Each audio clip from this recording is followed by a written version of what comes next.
Okay, very close. Got my guy back. I can't see really, but good. Is he giving me a thumbs up? I got a thumbs up, okay. Good evening. For those of you who have joined us after closed session, welcome to this regular meeting of the Board of Trustees. I am Lisa Pelosi, Board Vice President, and I would like to introduce my fellow trustees, Sean Mora, Jeannie Kerr, and Jean Marie Wolf. Our Board President, Laura Simon, is unable to be here today. In her absence, I will be presiding. I would also like to introduce our district staff, Superintendent Dr. Jody McClay, Assistant Superintendent Mr. Christopher Heller, Chief Business Official Dr. Kay Vang, Executive Assistant to the Superintendent and Governing Board, Ms. Erica Madrigal, IT System Administrator, Mr. Bryce Humphrey, and IT Network Administrator, Mr. Jared Mullicane.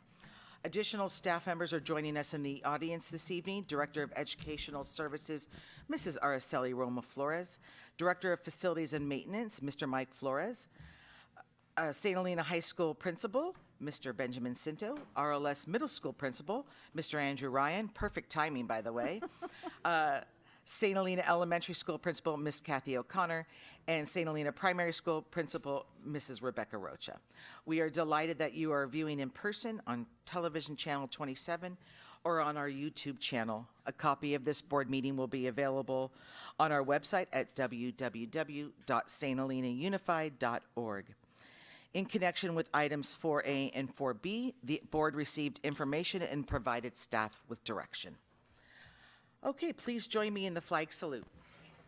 I pledge allegiance to the flag of the United States of America and to the republic for which it stands, one nation, under God, indivisible, with liberty and justice for all.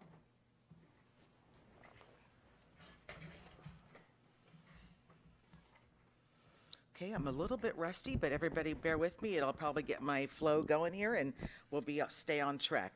We're going to move on to item 6A is public comments at our board meetings.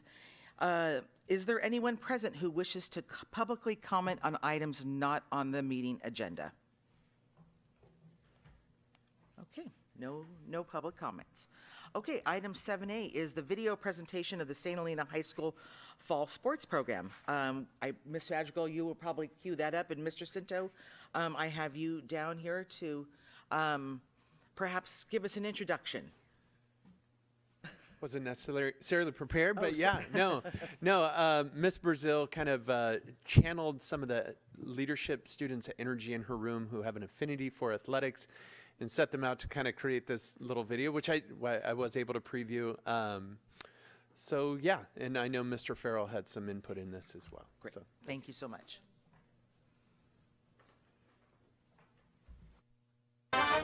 What up, Saints? Fall Sport Recap. Hello, Saints. Today I'm here with Alice Baxter and Ella Lindquist to talk about the 2025 St. Helena High School volleyball season. Alice, what did you enjoy most about your volleyball career at St. Helena High School? Some things I enjoyed most were being able to play with my friends all 4 years. It made it a lot more fun, as well as beating rival teams like Middletown, and on senior night beating Fort Bragg because we were the 6th place team and we beat the 3rd place team, so that was really fun. Ella, who is one player or coach that constantly motivates you to be your best? One player is Olive Filippini because both in basketball and volleyball she always supports me and our whole team, and she always includes everyone and supports everyone and makes everyone have a lot of fun. Alice, if you had one piece of advice to spread to future volleyball athletes at St. Helena High School, what would it be? One piece of advice I would give is to always try your hardest. Even if you don't have a spot on the starting lineup yet, always try your best and always show off your skills in practice and make sure that the coach sees your potential so you're able to get a spot or at least improve for the next game so you're able to play, and just try your best. That's all I would say. Ella, how do you feel about leading your team in blocks, kills, and aces this season? I feel pretty good about it. I feel like I improved a lot, but it was also thanks to my team and setter and the back row that got the passes up, and I'm just glad that I could help my team on offense and defense. Hello, Saints. Welcome. I'm here with Cole Joy and Karina Schlatter. We're going to ask them some questions about cross country. All right, Cole, what do you want people who are unfamiliar with cross country to know about the sport?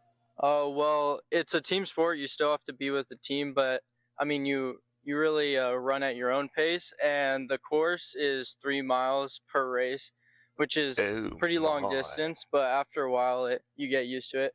So, Karina, do you wish to pursue a career in running after high school? Yeah, I think so. I really like the team sport and aspect of it, so I think it'd be fun to do in college as well. That's great.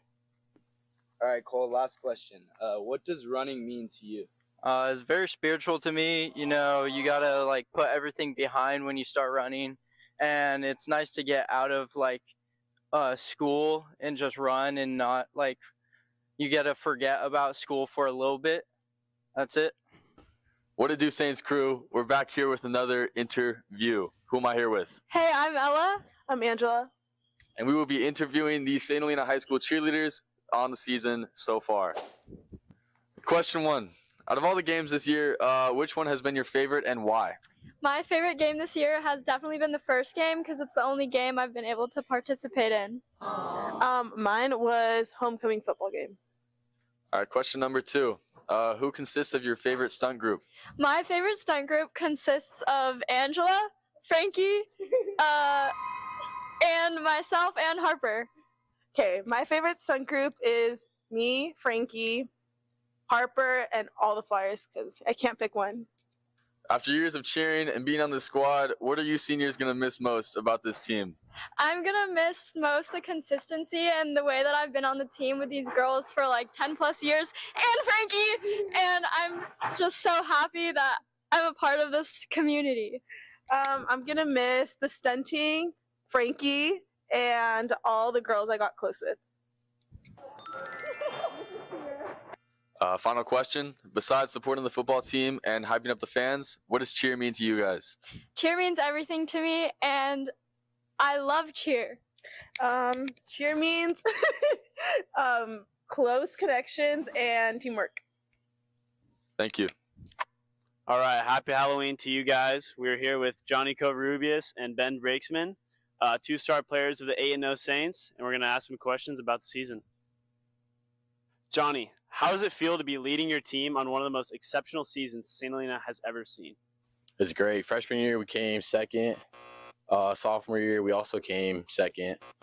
Junior year, I was out for a bit, but then we also tied second again. And then now this year, we're undefeated. We're trying to go for that pennant. After that, it's the ring. And after that, state. Ben, what do you think played the largest role in the success of this season? I think what played the largest role was us coming together as like a family and a community. Like all our linemen, we're all dogs. We all like trust in each other, and it helps us all play a little bit harder for each other. Johnny, after a major injury, who or what motivated you the most to make a successful bounce back? I think everyone around me, like all the coaches, my teammates, family, everyone. Like being in the hospital just sucked, so every day I could be out here was just like a great opportunity to become greater, and just seeing how hard my teammates work made me want to work harder. All right, final question. Ben, with multiple offers from a variety of different schools, where does football reside with you after high school? Well, you know, I'm 100% going to play in college. I'm not sure if I'm taking that JUCO route or going straight to Division I level, but I'm going to keep trying to push for Cal Poly and University of Montana, see if I can't go there. But until then, you know, I got to decide with what I have. I love it. Thanks for watching our Fall Sports Recap. Stay tuned for Winter Sports.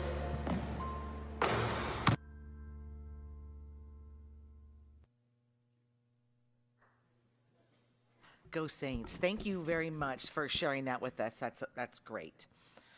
Okay, we're going to move on to the annual organization meeting of the board, item 8. We'll start with item 8A.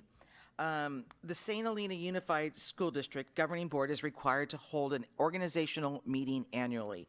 During today's special meeting, the following items will be addressed: the election of a board president, election of board vice president, election of board clerk, review and discussion on the sequence of board meeting topics, and approval of the board meeting calendar for 2026.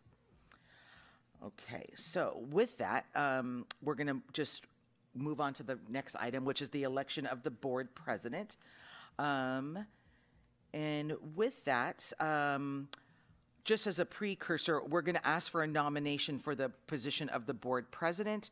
Per our bylaws, as you well know, we have a stipulation that a board president can serve up to 3 years. Is that how it's currently written? So we would ask for a nomination and also state at this time that President Simon has relayed to Dr. McClay and myself that she would continue on as board president.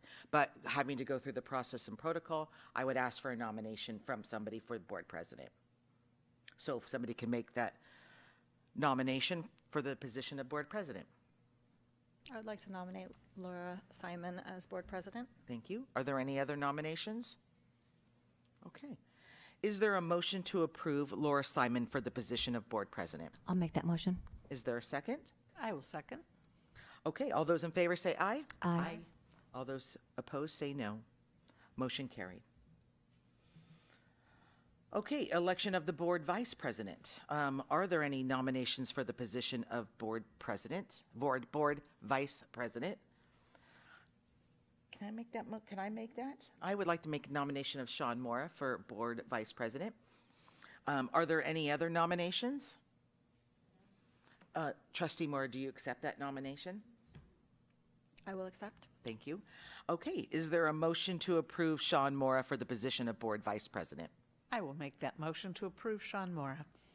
Is there a second? I'll second. Okay, all those in favor say aye. Aye. All those opposed say no. Okay, motion carries. Election of the board clerk. Are there any nominations for the position of board clerk? I would like to nominate Trustee Wolf for the clerk position. Are there any other nominations? Okay. Is there a motion to approve Jean Marie Wolf for the position of board clerk?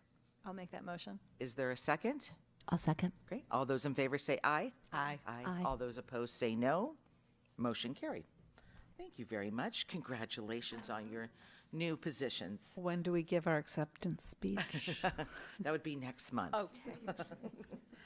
Okay, so item 8E is this is to talk about the order of topics for our board agenda. Dr. McClay, it says to call on you here. Would you like to give a little bit of information before we have the discussion? Sure, I'm happy to. So typically, a board would look during their annual organization meeting in December at the outline of their agenda. So in other words, what topics come in what order for the next year. So beginning then at the January meeting. There's been a little bit of talk about moving up student learning and achievement because that obviously is our primary mission. And a lot of folks believe in, you put the most important thing first or you put the thing most closely tied to your mission. We did move up facilities at one point mid-year this past year. You are always welcome to do that, but this is our opportunity to try and set the agenda for the most part for the year. Okay, thank you. So with that, trustees, you can see the topics to be ordered are listed there on the agenda. And I would ask at this point if there's any commentary, feedback, thoughts you would like to offer. I certainly agree with student learning achievement being at the top. I do want to say with facilities, though, just with some of our contractors, sometimes it is not necessary, but it's the polite thing to do to have our contractors being able to come here and getting out of here at an early time. And that's a great point, Trustee Kerr. And you always have the ability with the board president at the beginning of any meeting to move things up should you want to. Okay. Great. I think too with, I like the facilities and business ops moved up because we do have, people tend to drop off as the evening goes on and we have, a lot of people here that can hear really important things about what's happening in the district. So I definitely like that idea. I also to reiterate that I kind of created a whole new, I created the first bullet as presentations / performances. So basically anybody that's coming externally or non-district staff so that they can present and leave, because I know sometimes that we have student performances Oh, okay, this is what, I was trying to get it so that we could share it, so that you could see it. Basically, and then in district goals in 13B, we're going to be looking at our goals, so I kind of tried to bring in the same words that we use in our district goals, so that our agenda could match those a little bit better.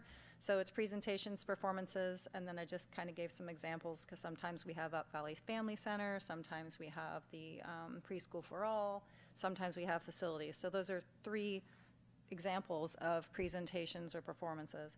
Then would be student learning and achievement, and then if we match it to our goals, it's student achievement reports and school culture.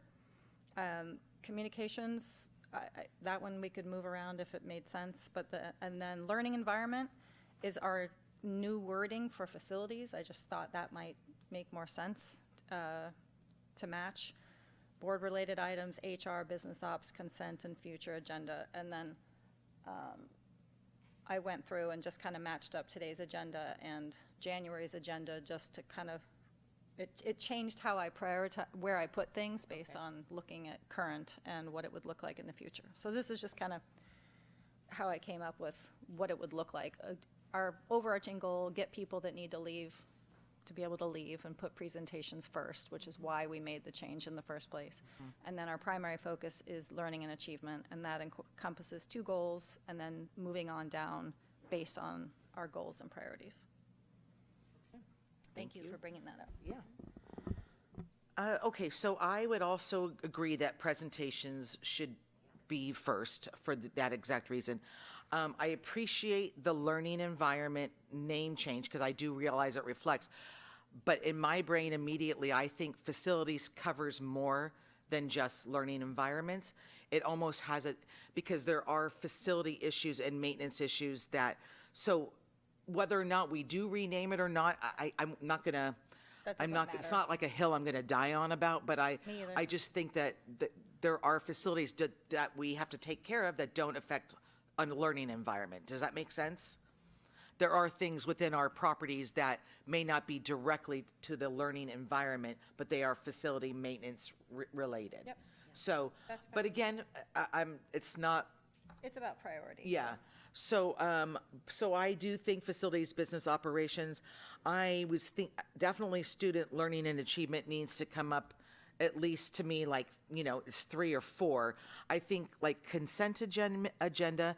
Now the communications is where I struggle a little bit, because we have our principal reports in there, superintendent report, committee reports, and a trustee report.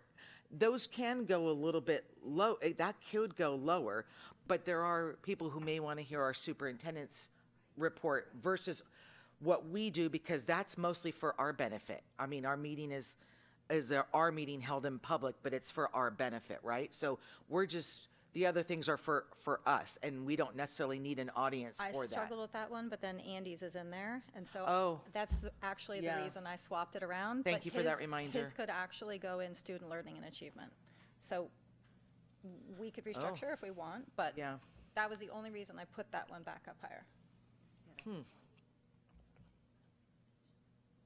He's under presentations. Oh, he's under presentations. Okay.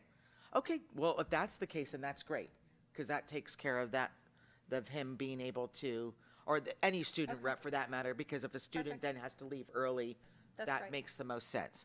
And I agree that really consent agenda, board-related items should probably be the last 2, because they are more perfunctory in nature to the running of our meeting. And then put HR above, above those. But that wasn't a very coherent answer for you. I apologize. I feel like I was all over the place, but.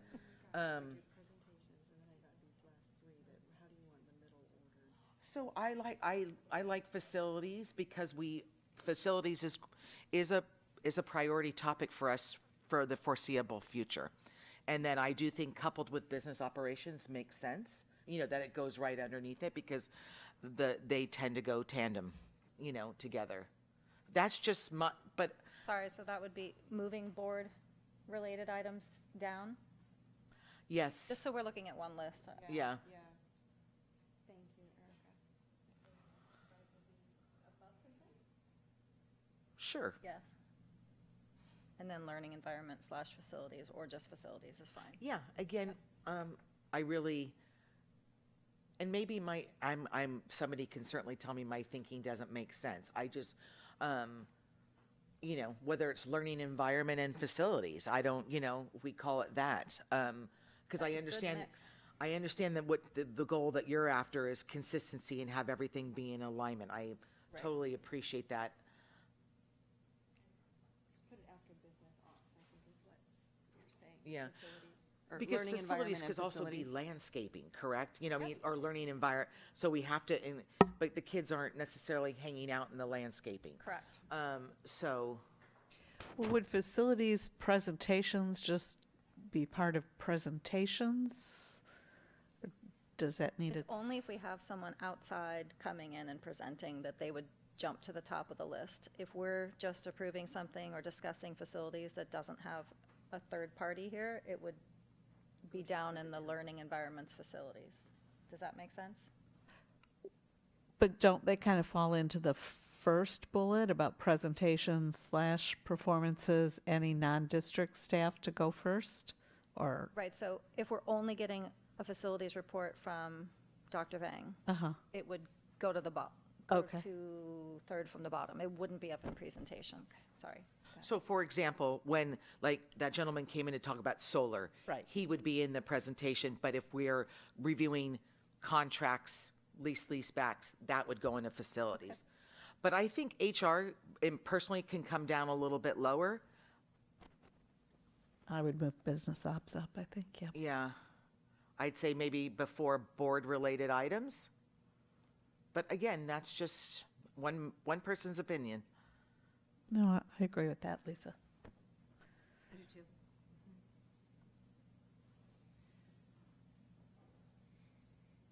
I'm questioning consent agenda because sometimes that does take some discussion time. If things get pulled, are we comfortable with it as far down? Just throwing that out there. I am, because most of the items, while we might pull it because we want more clarifying questions or information, but it is by nature a consent agenda. It's been vetted by the time it gets to us, it should have been vetted through all the proper protocols, chain of personnel, so that when we pull it, it really has tended to be for clarification that we are trying to understand, or you have to recuse yourself for a vote or something like that.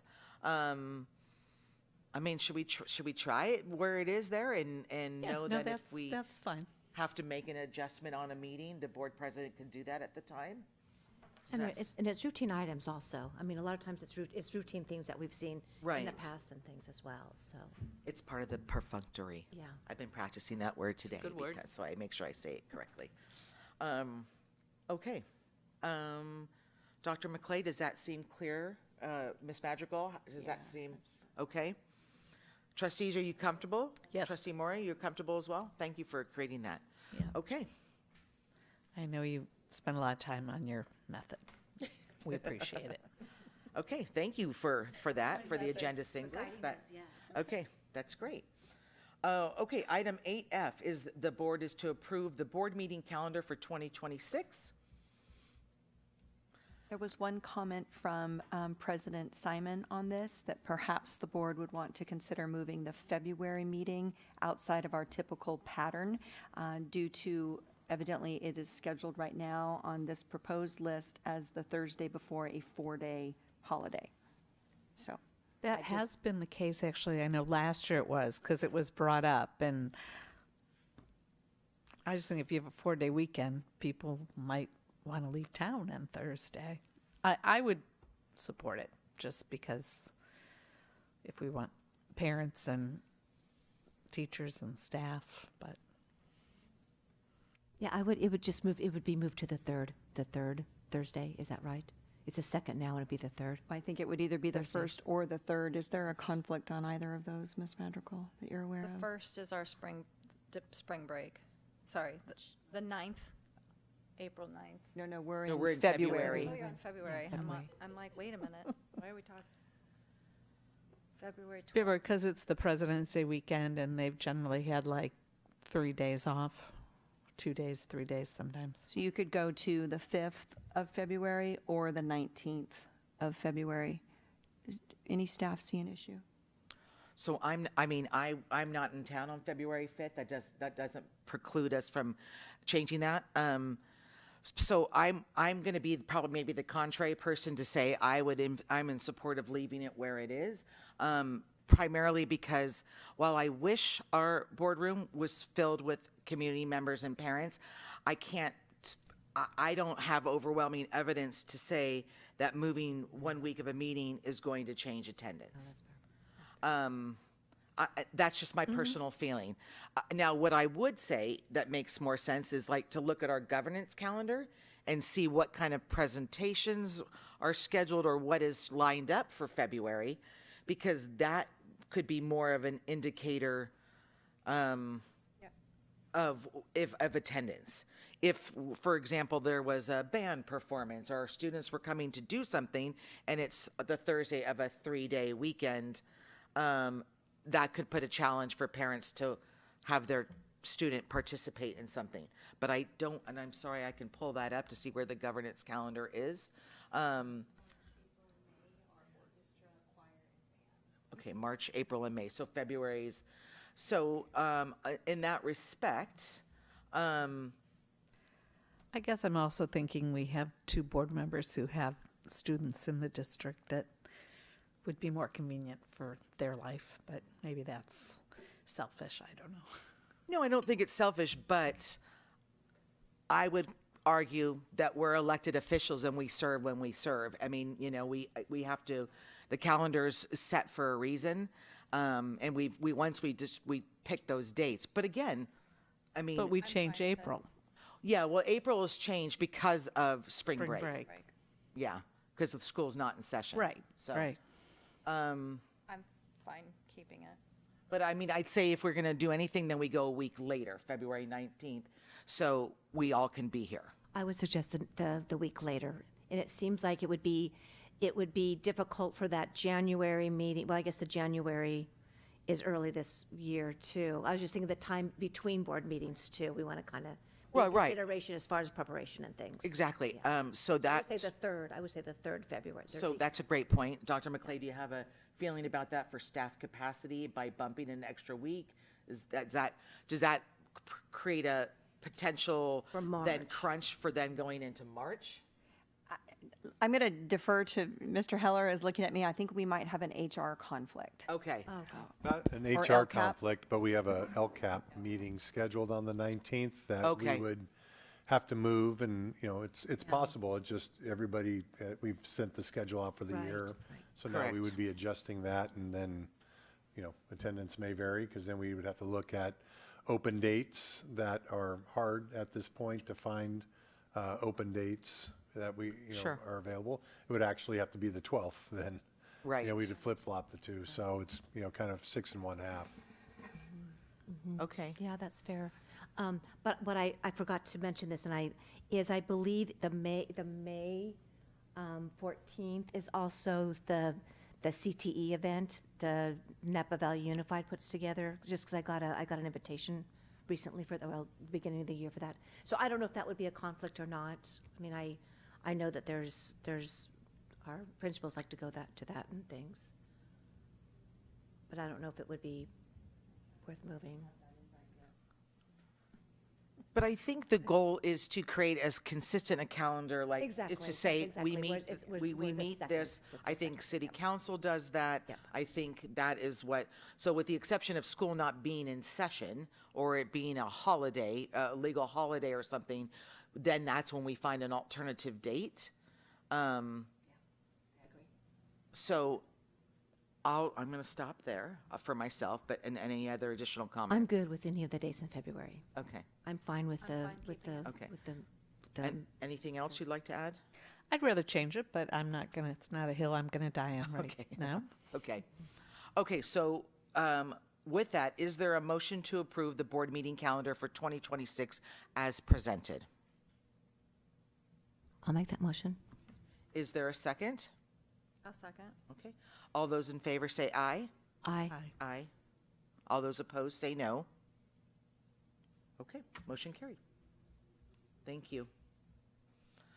I think, you guys go, if we go through facilities and then take a quick 5-minute break? Is that okay? All right, so we'll move on to 9A facilities. And this is the approval of Resolution 2516, finding Hawley Construction Incorporated to be the best value contractor for the project, and approval to award the leaseback agreement with Hawley Construction Incorporated for the St. Helena Elementary School roof, drainage, and HVAC project. Dr. Vang. Thank you. I'll hand over to Steve with Great Stone West and our facilities director, Mike Flores.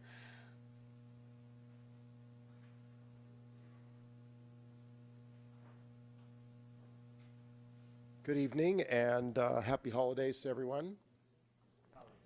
So part of the process of picking a contractor to do the work, going with a lease-back delivery method, we're in kind of in the middle of the process right now.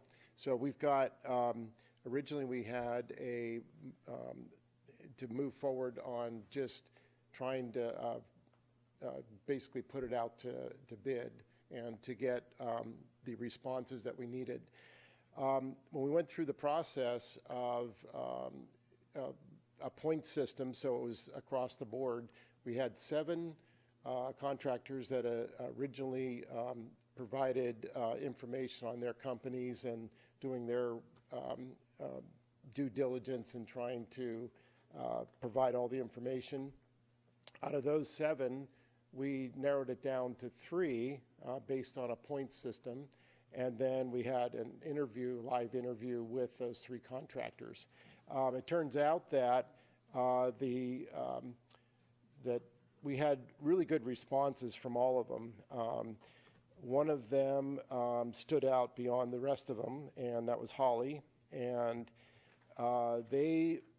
we also had Midstate Construction, and we also had GMH, and they were all competent, but Midstate didn't seem to have as much schoolwork experience recently. They've been doing other projects, but in the past they have.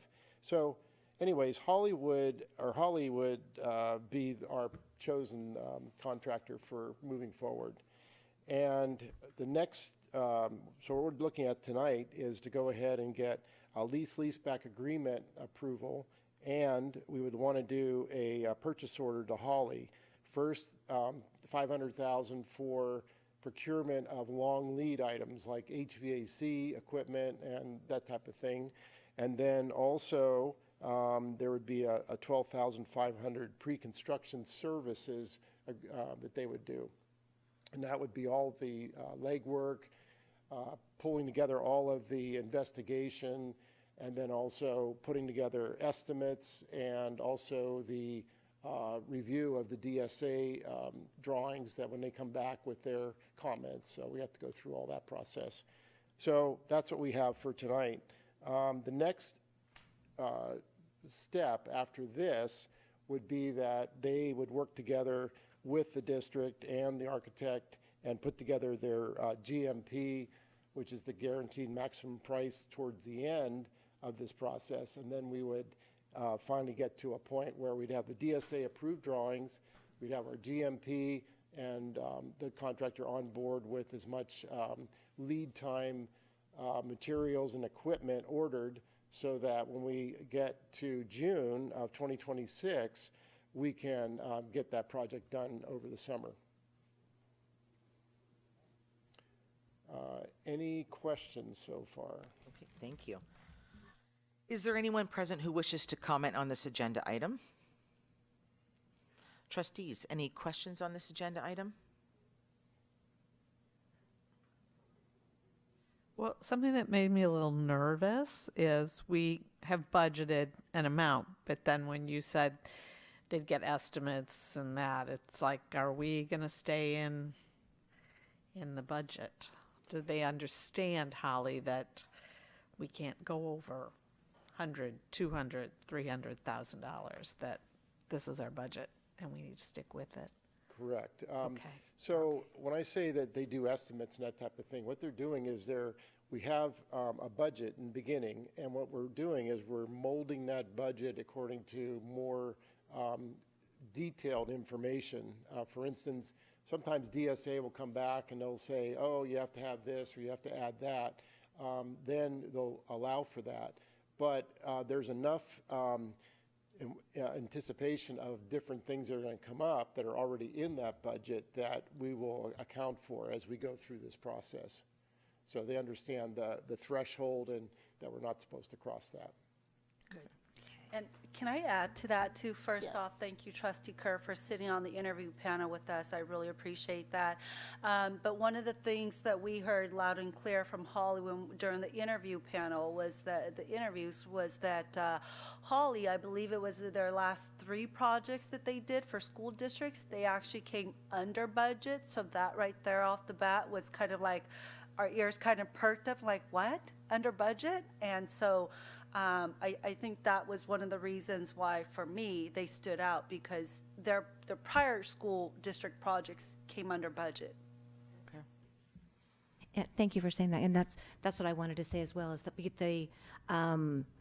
they were very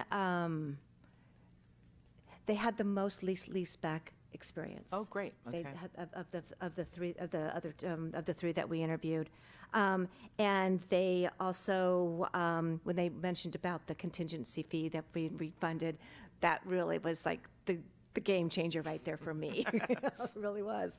And then also I really felt just in general they would be the best contractor to work with, because they just felt like it was right for our district. It really did. Yeah. So I'm holding them to that for sure. No. So I'm absolutely very happy with Holly as our. I'm glad you said that, because in this interview process, you're not only looking at the contractor, their qualifications, and seeing if they can do the project, but there has to be a personality fit. And if you look at this group of people and you think, oh, I can't really work with them, or you get a bad feeling about them in the beginning, it probably won't go very well. But we all had a great feeling about Holly. So, Trustee Moore, do you have any questions? I was just going to thank you for doing the interviews on behalf of the board. Thank you. Thank you. Have you worked with Holly Construction before? I have. Okay. And recently, in another district, they did some prototypes for some classroom modernization, and they really did a really good job. They came in, got it done quickly, and they were in a very difficult area, because we kind of gave them an area in a high school on the 2nd floor, so everything had to come upstairs, and they had to be quiet on certain hours, so it worked really well. And I guess a follow-up question would be, in that initial qualification and interview process, do you check do you speak to references that like the CBO of the districts where they've done work to see that it was all those things were validated? They came under underestimate. They were respectful to the existing facilities. All those things. That's all done in the process. Okay. Yes. Okay. Great. All right. And they provide all that information up front. Okay. And the majority of the work, like all of it, is in the North Bay region too. Okay, great. So, Okay, great. So their location is close by there, and they're familiar with this area as well. They've done some work with Napa Valley Unified. You've answered all my questions. Thank you very much. Any other further questions, trustees? Okay. Is there a motion to approve the adoption of Resolution 26-16 as presented? I'll make that motion. Is there a second? I will second. All those in favor say aye. Aye. All those opposed say no. Motion carried. Thank you. Thanks for being here tonight. Okay, 9B is the approval to award a contract for the St. Helena High School weight room roofing project. Dr. Vang, please. Thank you, and I'll ask Steve and Mike back up to the podium to provide details on this project. So this is for the weight room roof. So that's at the high school, and the when Mike and I were looking up some archive drawings, we found that that was back in 1999. So that roof has been on that building now for close to 26 years. We believe that the roofing system that was on there, that is on there now, is a 25-year roof system. And that's pretty typical for asphalt shingle. So right now we're at the end of that line. And what's happened is we've had roof leaks coming through, and some of the tiles have gotten really soaked, the acoustical tile inside, and they've fallen out of the grid. And there's a lot of stained tile and that type of thing. So we have to put a new roof on it and then replace the tiles that are bad, and then we'll have a good space on the inside. In addition to the new roof, we also have a new 2x6 fascia to go on both ends of the building. It's a gable roof, so that has to be replaced because the old existing ones are cupped and they're splitting and they're in pretty bad shape. The only question is that when we read through and looked at the DSA interpretation, which mimics the California Building Code, you can put another layer of roofing, asphalt roofing shingles on top of an existing, and that's acceptable. But it's kind of worded kind of funny in the DSA information. So we wanted to make sure that if we had to, and we had to strip that old roofing off, we have a price in there for that. And that's included in the number that you have in front of you. Okay. Thank you. Okay, is there anyone present who wishes to comment on this agenda item? Trustees, questions about this agenda item? You know, I don't really have any questions. I'm thinking about, you said that you went into the archives. If I recall right, didn't we've been doing some work, we've done some work in the weight room before, but it was ventilation. Was it like ventilation issues inside and things? And do we? That's my recollection as well, because remember, Yeah.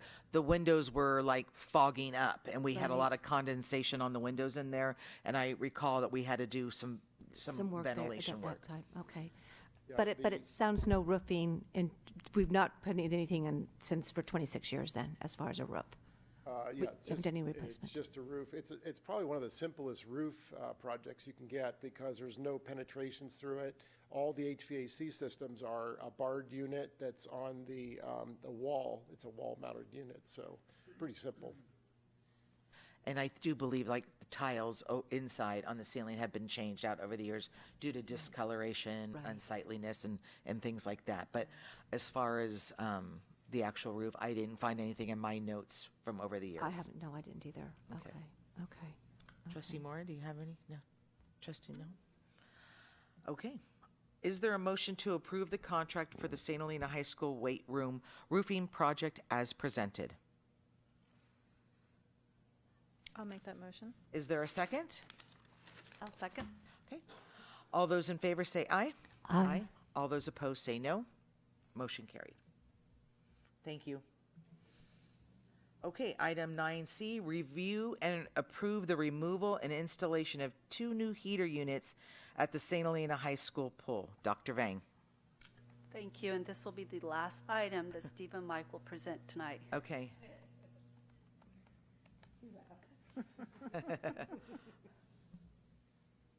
Okay, so what we have is we have 2 heaters, gas-fired heaters in the pool equipment room.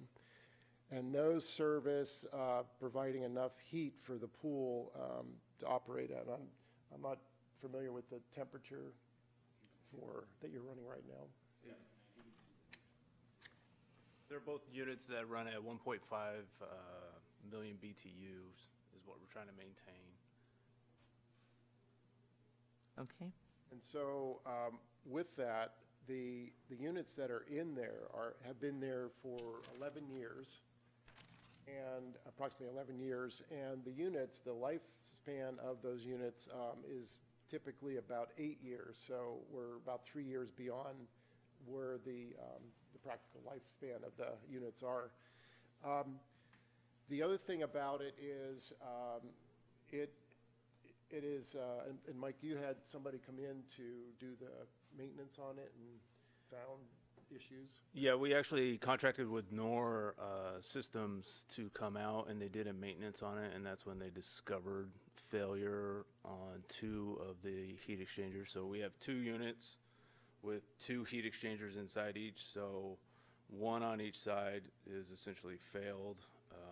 It's just, again, old equipment that's just, you can imagine constantly burning and trying to cycle 460,000 gallon pool constantly.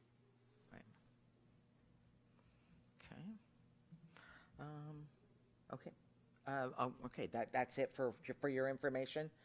Well, just one other thing to add to that. Besides 2 new heaters, we have some plumbing to do with that. And when you look at the plumbing in that room, we're talking about 6-inch, 8-inch, 12-inch, and some of just an elbow for one of those is, close to $5,000 to $6,000, $7,000 for just an elbow. So it's very expensive piping.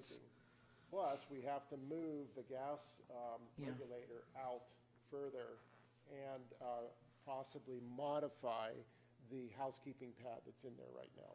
Yeah, I saw that on the contract. It did look like it was going to be extended, the concrete pad, to house that for better access for maintenance going forward. That's the way I read it, because sometimes initial installations don't allow for ample room to move around. So,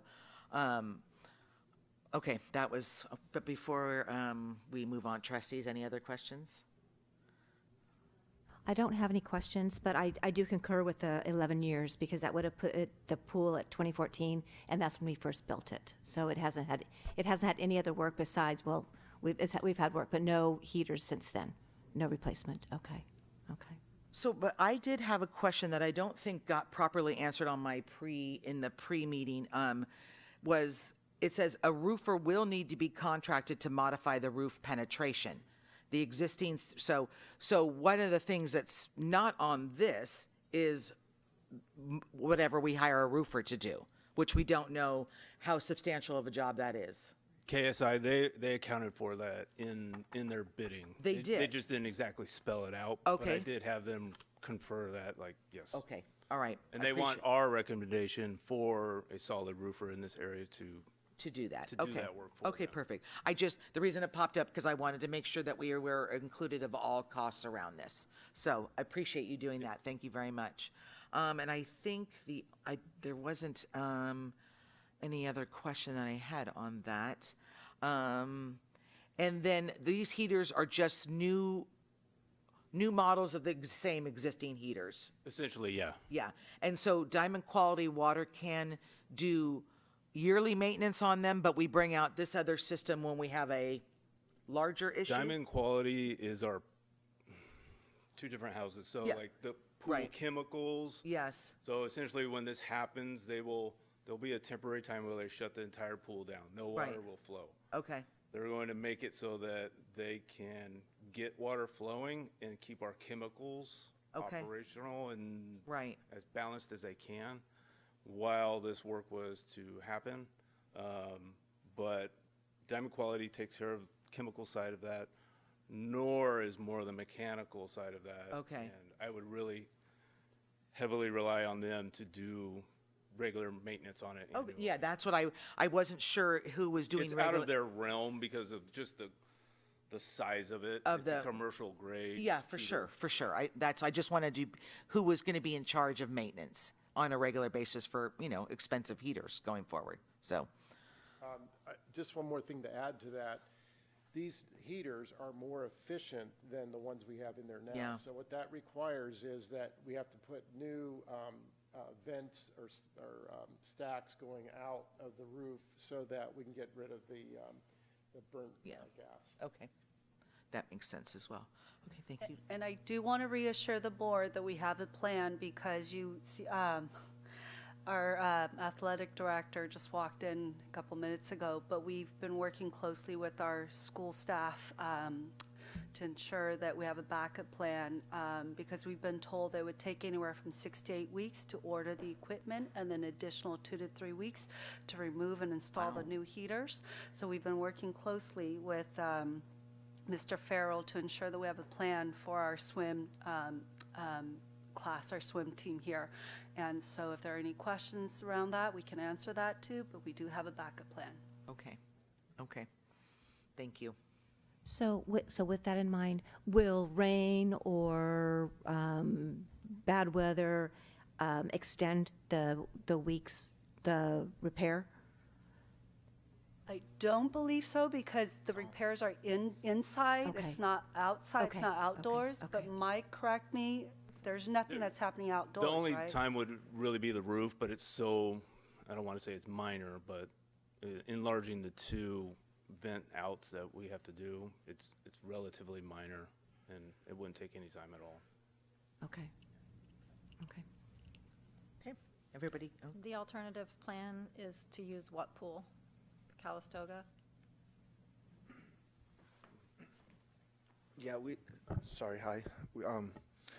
Yeah, Calistoga and I have been in connection with using and joining their swim team for the beginning part of the season for the few weeks that we are hoping that we don't have to use that pool. But in the event that we do, we've already worked closely with Calistoga on another number of other facility projects. They've used our baseball field and things of that nature.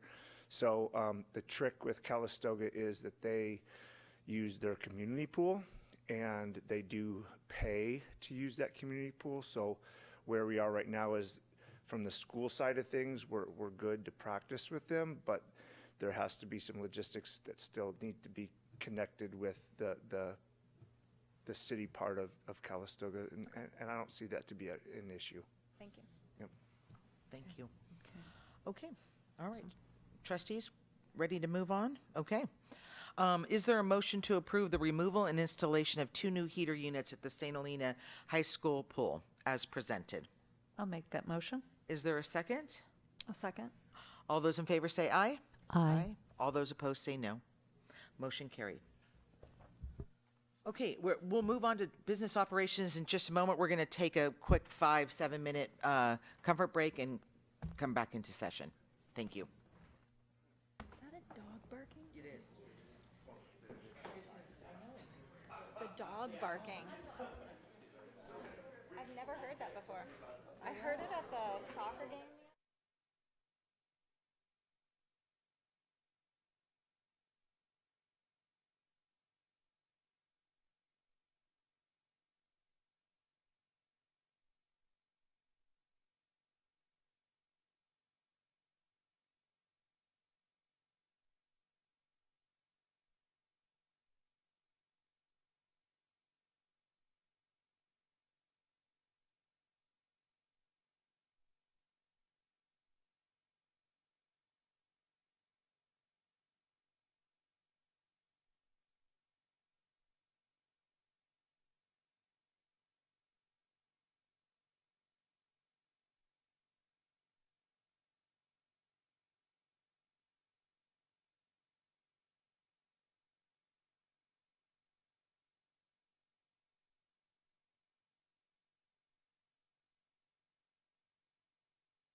Okay. We will reconvene. Thank you for that. All right, we will continue on with our meeting. We'll go with item 10, which is business operations. Item A, review and consider approval of the 2025-26 first interim report. Dr. Vang, please. Thank you. So this will be our my first interim financial report, which will be our first look at our budget since the adoption at the June 12th, 2025 regular board meeting. The first interim is. You've seen this chart before, but the information, the budget that I've included in this report reflect the state budget along with projected estimates for local control funding formula. The budget is just a budget. It's the best estimate at any given time with the known facts at this specific time, and things are constantly changing. I will be back with the second interim, I believe, in March. So between now and then, I'm sure there'll be changes as well. Key assumptions, you've seen this chart before. LCFF properties, we've got this year, 25-26, including 2 subsequent out years. Our property taxes are at $43.9 million. Property taxes, the increase at P1 is at 3.92%, which equates to about $1.6 million compared to last year's P annual.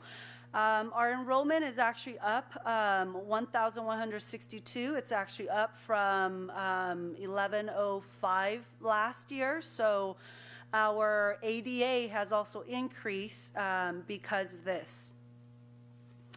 Our unduplicated pupil count, so these are students who fall into one of the 3 buckets, either homeless, foster, English learner, or social, low socioeconomic, and our unduplicated pupil count is actually down from 442 to 392. Our supplemental dollars are right around what they've been where they were last year. You can see our California lottery for both unrestricted and restricted, including our mandate block grant. These are state funds, and these per student per ADA count change every year.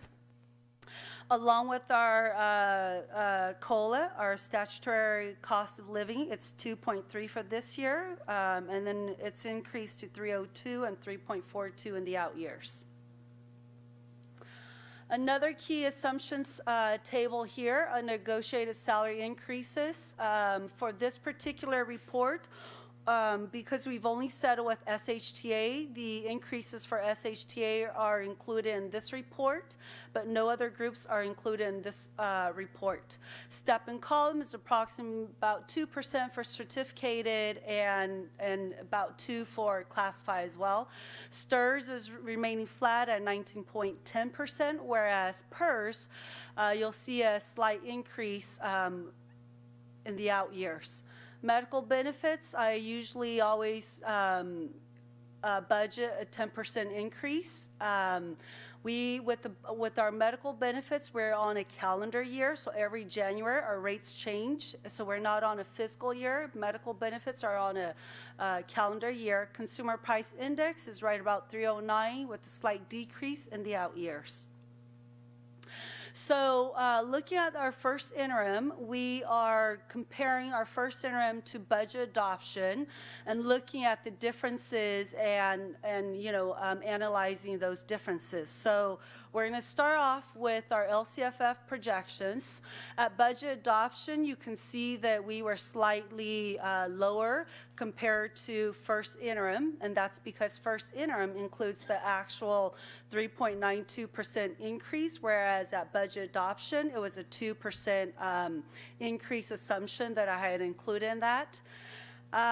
Looking at the other big pots of revenue, federal revenues, you can see that our federal revenue is slightly down, and the reason for that is because our title funds, our preliminary allocation amounts for our title funds are coming in lower than what was projected at budget adoption, and again, this has to do with our unduplicated count being down.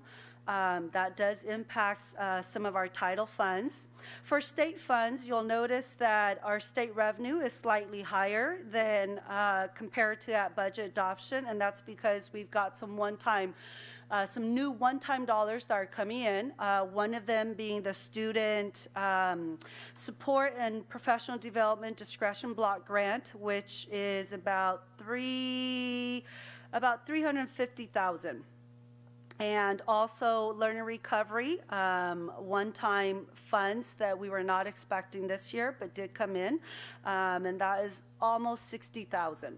So that does help with our state revenue, but please keep in mind these are one-time state funds, so we are not going to move any positions or use them for any ongoing expenses, as they are not ongoing revenues. Okay. And then looking at our unrestricted resources, comparing salaries and benefits to total expenses, our ratio is still right there, hovering over that 84%, and we're usually right there about 80 to 85%, which is about how much we spend in salaries and benefits. On this next slide here, we're also looking at restricted programs. You've seen this slide before. We have at least 2 restricted programs: routine maintenance and special education. I like to call these our unfunded mandates, because these are restricted programs, and they're like mini funds, and they're supposed to be self-sustaining, where expenditures should match revenues. However, as we all know, the expenditures exceed the revenues because we just do not get any revenues for routine maintenance and for special ed. It's so limited, it's so minimal, that contribution from our general funds has to be made into these programs. And so those are the estimates for not only this year, but the projected out years. And then our multi-year projection. Multi-year projection not only looks at this year, but the 2 out years. It is our best guess of the income we will earn and the checks we will write over an extended period of time. Looking at, we have revenues. You'll see revenues for not only this year, but the 2 out years, expenditures. You'll notice a net decrease in our fund balance in all 3 years. As I had shared earlier on the other slide, we are making contributions to those restricted programs, so that does eat into our unrestricted funds. Our fund balance, our ending fund balance is almost 15, gone, but it'll come back.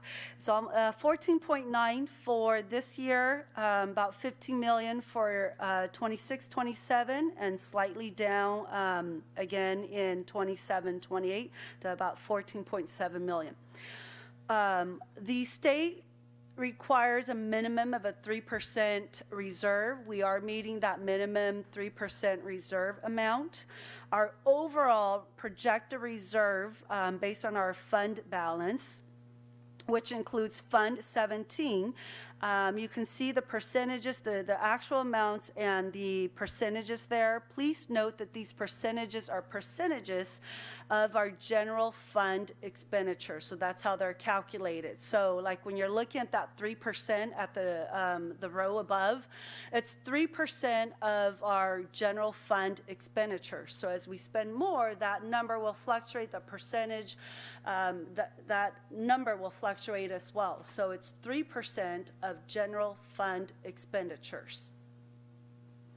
On the next slide, you've also seen the slide before, and when we talk about fund balances and what that all means, I've previously shared that 3%, a 3% reserve is about 2 weeks worth of salaries, 17% is about 2 months, and a community-funded districts, the average in 21-22 was about 30%. Healthy fund balance protects not only programs but employees. Keep in mind that the board, we have 2 reserve policies. The first reserve policy is a 10% of general fund expenditures. And so That would equate to a little over $5 million. And when we take our fund balance from both Fund 01 and Fund 17, we're meeting the first reserve goal of 10%, 10% of general fund expenditures. When we look at our second reserve policy, which is 33% of excess properties, that amount is about $9.5 million. And we are not meeting our second reserve policy, that 33% of excess property taxes, not of general fund expenditures. So I do want to make that, distinguish that. 10% is of general fund expenditures, and the 33% is of excess property taxes. So with the 33%, that secondary reserve policy, that's about $9.5 million. That would be our mark, and we're actually at $8.8 million, so we're off. We haven't hit our second reserve policy. Cash flow. Cash is king. You've heard me say this. When you have cash, you have options. So these are our cash flow projections. Our cash flow projections do show positive monthly cash balances for this school year. We started out with a cash balance of $17.4 million, and we're projected to end with $15.6 million. I've also previously shared that by November, our cash is pretty low as we're waiting for our first large bucket of property taxes to come in December. And so cash is critical, because if we don't have cash in the bank to pay our bills and keep our lights on, that's an issue. So next steps, if the board approves the first interim, I will turn around, submit this to the county office for a review, and then they will submit it to the California Department of Education. Next month, Dr. McClay and I will be attending the Capital Advisors Governor's proposed budget at Sonoma County Office of Ed.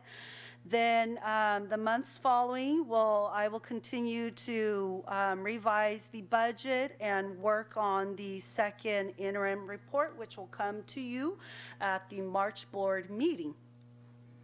And that concludes my first interim report. Thank you. Thank you very much, Dr. Vang. Is there anyone present who wishes to publicly comment on this agenda item? Trustees, any questions about this agenda item?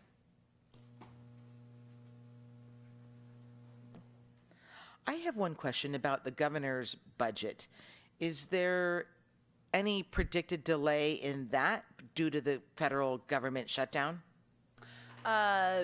We will find out in January, because there's Okay. always updates and it's ever evolving, so. Okay.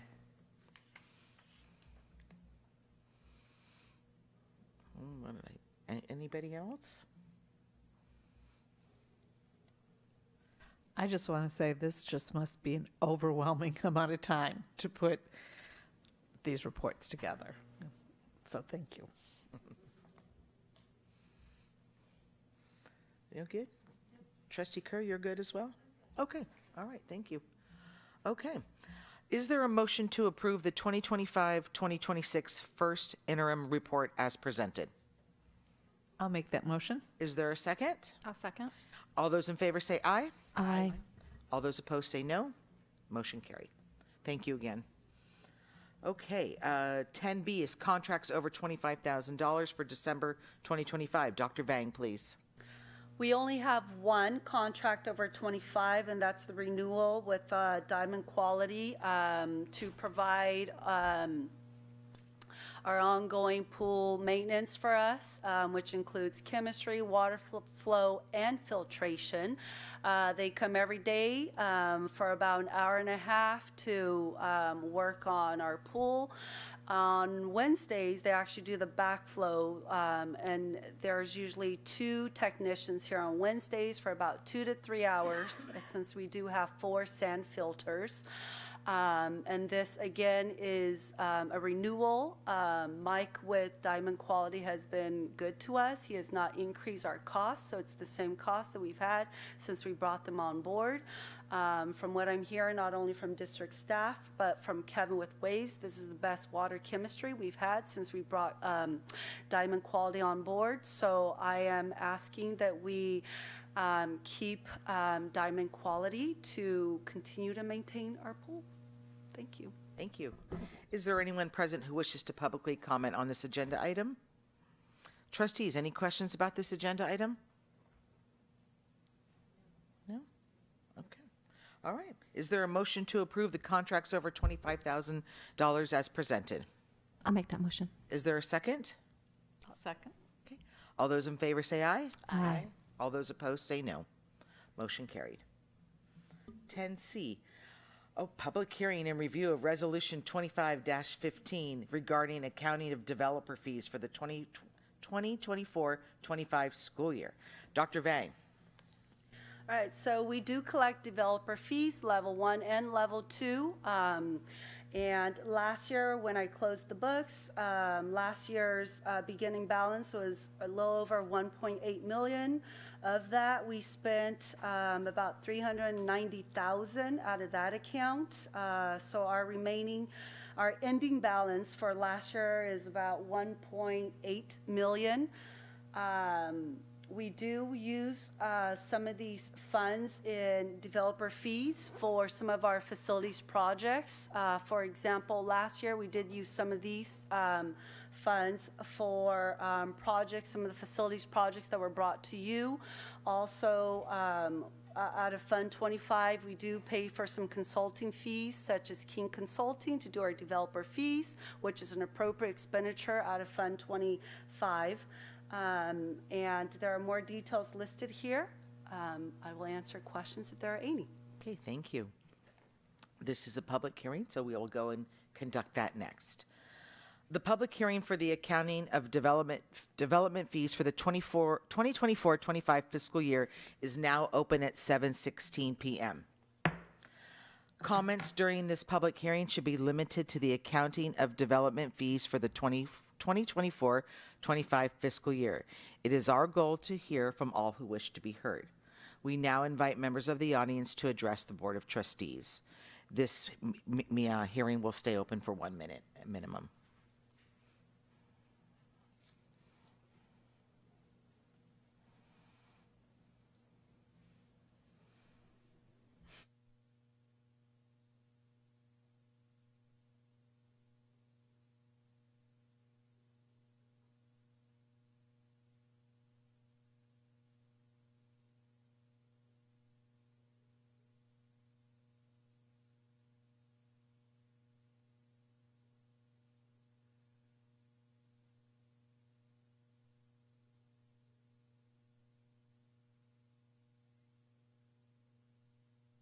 Thank you. The governing board has not received any comments or concerns, but we thank you very much for your attention. The public hearing is now closed at 7:17 p.m. Do the trustees have any questions about the accounting of the development fees for the 2024-25 fiscal year? No? Okay. Thank you. All right, we'll move on to the consent agenda. The consent agenda contains routine items judged as appropriate to be acted upon in one motion. If a board member requests that an item be removed from the consent agenda, the item will be considered under discussion and action items. Is there anyone present who wishes to publicly comment on this agenda item? Trustees, do you have any questions about this agenda item? Okay. Is there a motion to approve the consent agenda as presented? I'll make that motion. Is there a second? I will second. All those in favor say aye. Aye. Aye. All those opposed say no. Motion carried. Okay, we'll move on to communications. 12A is the superintendent report. Dr. McClay. All right, good evening. I will try to be brief tonight. We have a full agenda, but we're excited about tonight's agenda because we have a lot on it that is supporting teaching and learning. Principal Ryan is going to be presenting some of the great work going on at RLS this evening. Mrs. Romo Flores will be covering the California State Dashboard as well as the 2025 CASP standardized test results. We'll also be discussing revisions to the SHTA contract as well as the district's goals. And all of these reflect our ongoing focus on teaching and learning. And so that excites us that we have a lot on the agenda to do that. But we have a few additional items I wanted to to point out tonight that aren't on the agenda that support that work. First off, a team of teachers and administrators ventured off to Sacramento the other day on a little field trip with Mrs. Roma Flores actually driving the van. And they went to Sacramento to participate in a publisher's fair of new curriculum materials that have been approved by the state for our upcoming math adoption. And so that was part of the process. I want to commend publicly our math task force and all of the teachers and Mrs. Roma Flores who asked to go and spend the entire day looking at some of these materials. That's kind of a step one in this lengthy 6 to 12 month process before they bring forth the final recommendation to the governing board. Today, 3 teams of teachers and administrators participated in a full day over in Santa Rosa with Bill Ferreter on a variety of strategies that support teaching and learning. One of the highlights today really was shifting assessment from teacher-owned to student-owned, and really trying to give our staff strategies all the way down to our little TKers up through seniors in high school of strategies to own the assessment of their own learning. So kind of like as adults where we check things off the list, some of us are so obsessive that we add things to the list just to check it off, right? I raised my hand as a participant in that session, but really giving kids that ownership of their learning and to create them or to help them create that lifelong learning goal. It was fascinating, a lot of the research being shared about how the brain releases dopamine every time you do that. And that's actually something that we want them to become addicted to, right? Is that satisfaction of I've achieved this or I've just learned something new. So that was a fabulous day, and I want to commend all of our teams for being there all day long and then driving back over for the board meeting tonight. Thinking Maps training is another training we wanted to emphasize. It's well underway. 3 of our teachers from RLS have been trained as kind of a trainer of trainers model, and they are now working with Mrs. Roma Flores to train many other teachers throughout the district. I believe about 25 or so were trained within the last couple weeks. Another half dozen or so are scheduled to be trained next week, and we are already seeing these strategies being used in classrooms. So that's exciting. And then finally next week, I thought I saw Mr. Lewis here earlier, but the author of Building Thinking Classrooms himself is coming to St. Helena. And we have teams of teachers and administrators who have signed up to go with him to observe our teachers teaching and utilizing these strategies. And so they'll do so in small groups where they will pre-meet to talk about the lesson and what the objectives are, what strategies will be used.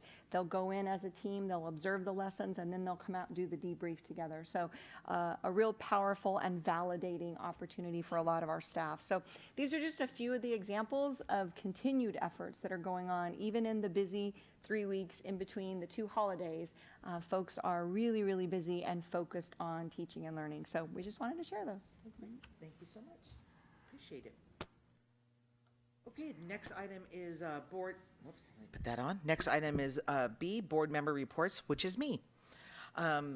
And I will also be brief. I am assigned to the high school, as you well know. And last week, Dr. McClay joined me with meeting with Mr. Cinto. One of the things that you'll see in the Friday recap tomorrow is I'm going to ask Dr. McClay to include this. Mr. Cinto was very gracious to put together several slides for me, but we'll include it in the Friday recap so you can. Has a couple of slides that will give you a little more detail about what I'm going to talk about, which is VAPA, which is the Visual and Performing Arts programs of St. Helena High School. So I'm sure whether, from your personal experience or whether it's recent or past, we obviously have 4 current VAPA classes. We have art, we have performing arts band, we have performing arts choir, performing arts drama. And 3 of our VAPA courses have CT credentialed staff, band, choral, and drama at this point. One of the things that I learned that I don't believe I was aware of previously was that staff, the teachers who get that CTE credential, that is something that they do on their own time and their own money. So they put in the extra work to get that credential to bring those courses to our students, which is a testament to the staff who do, who are able to do that and want to do that for our students. Our CT students, for the most part, I believe Mr. Cinto told me they take about on average 2 to 3 classes in the CT path, if you will. And all students that will leave St. Helena High School with a certificate, which is far more valuable as they move on to their next steps post high school. You're looking at me like I'm not right, but that's No, okay. I was just not thinking of the VAPA as career technical. Oh, so yeah. that's why I was just, I Okay. didn't know that. Yeah, well, Either. I'm so glad that I'm teaching you something new. What the enrollments are remaining steady. Mr. Cinto was kind enough to provide and show the enrollments in this presentation, so you'll see that. But the numbers are not surprising. They're nice and strong for art, for band, for choir, and drama. There are 4 sections of art, 2 sections for band, 2 for choir, and 2 for drama. And we were able to visit Kendra Calparis's art class that had a blend of art 1, 2, 3, and some AP students in there.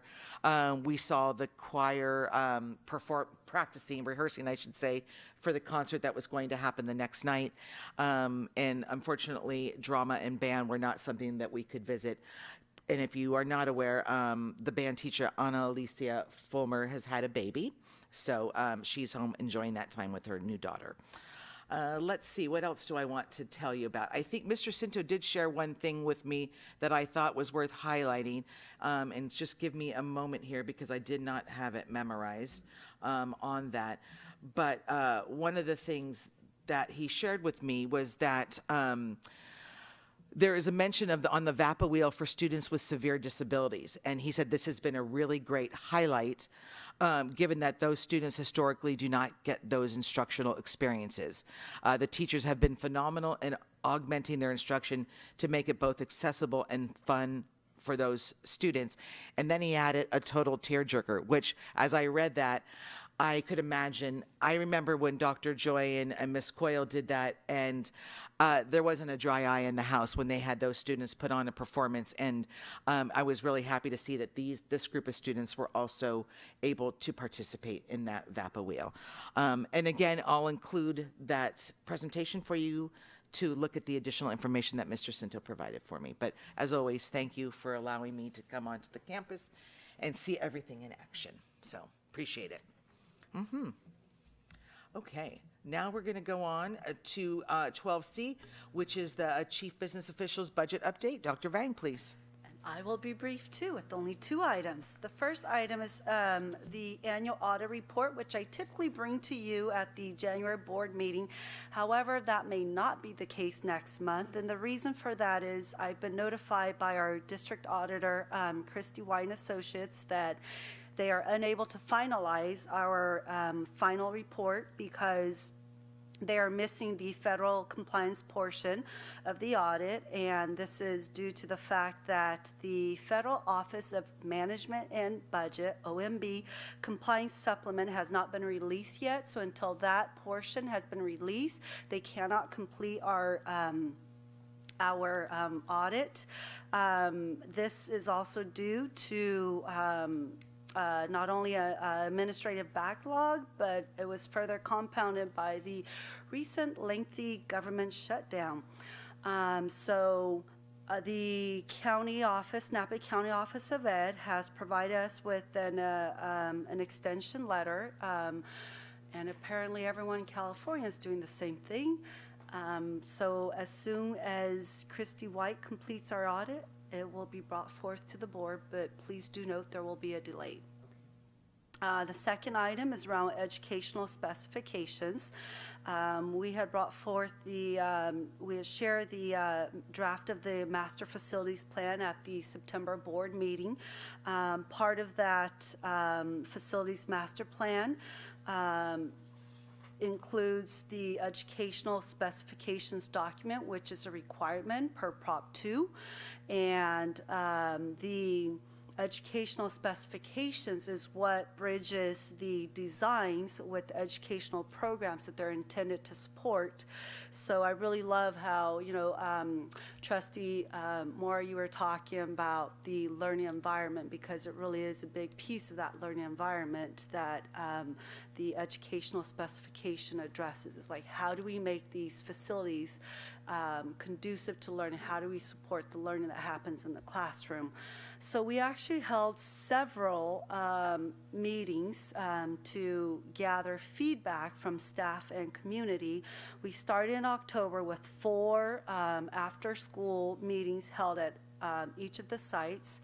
Unfortunately, we had minimal staff participation, so just this month, December 1st and 3rd, that was just last week, we actually crashed the staff meetings, and thank you to the principals for giving us time to meet with staff and gather feedback from staff. So we feel like we have sufficient data now to proceed.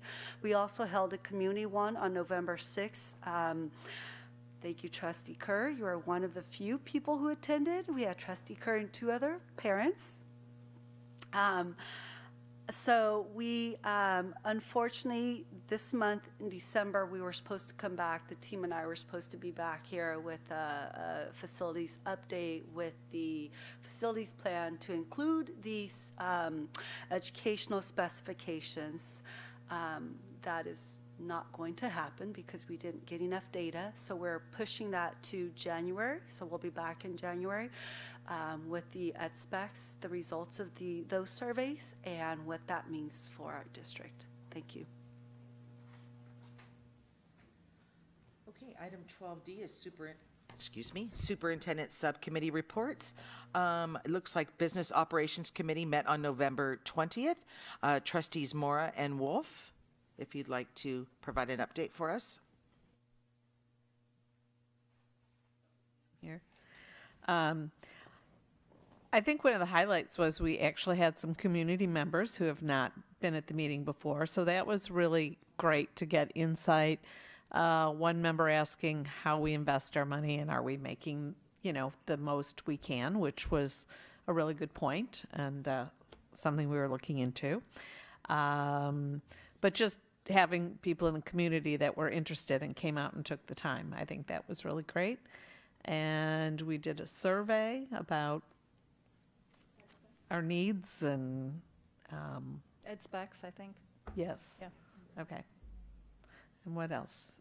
Trustee Moore, I The can't only other find my thing is that notes. we reviewed, so at the previous meeting, I'm forgetting which month it was, maybe October, but the question came up about the 33% of excess property taxes, and is that still valid? Does it make sense? So Dr. Vang brought back kind of the history behind it, the recommendation from Schools for Sound Finance that we all saw, I think at the last board meeting, and just shared it with that group since that's where the question originated, just to see if there was any other feedback. And there was, I think everyone said, there were no further questions. I don't know how else to put it. And we discussed that all the water filters that have been installed do actually filter out the things that our city has had in not the complaints, but the Findings? in the findings. I don't know. Yeah, I didn't know the right word to put, so that was it. Thank you.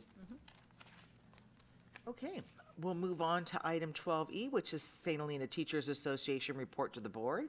Mr. Lusseldorf, there in the back, please. Hello. Hello. Still warming up. Okay. It was cold on the field.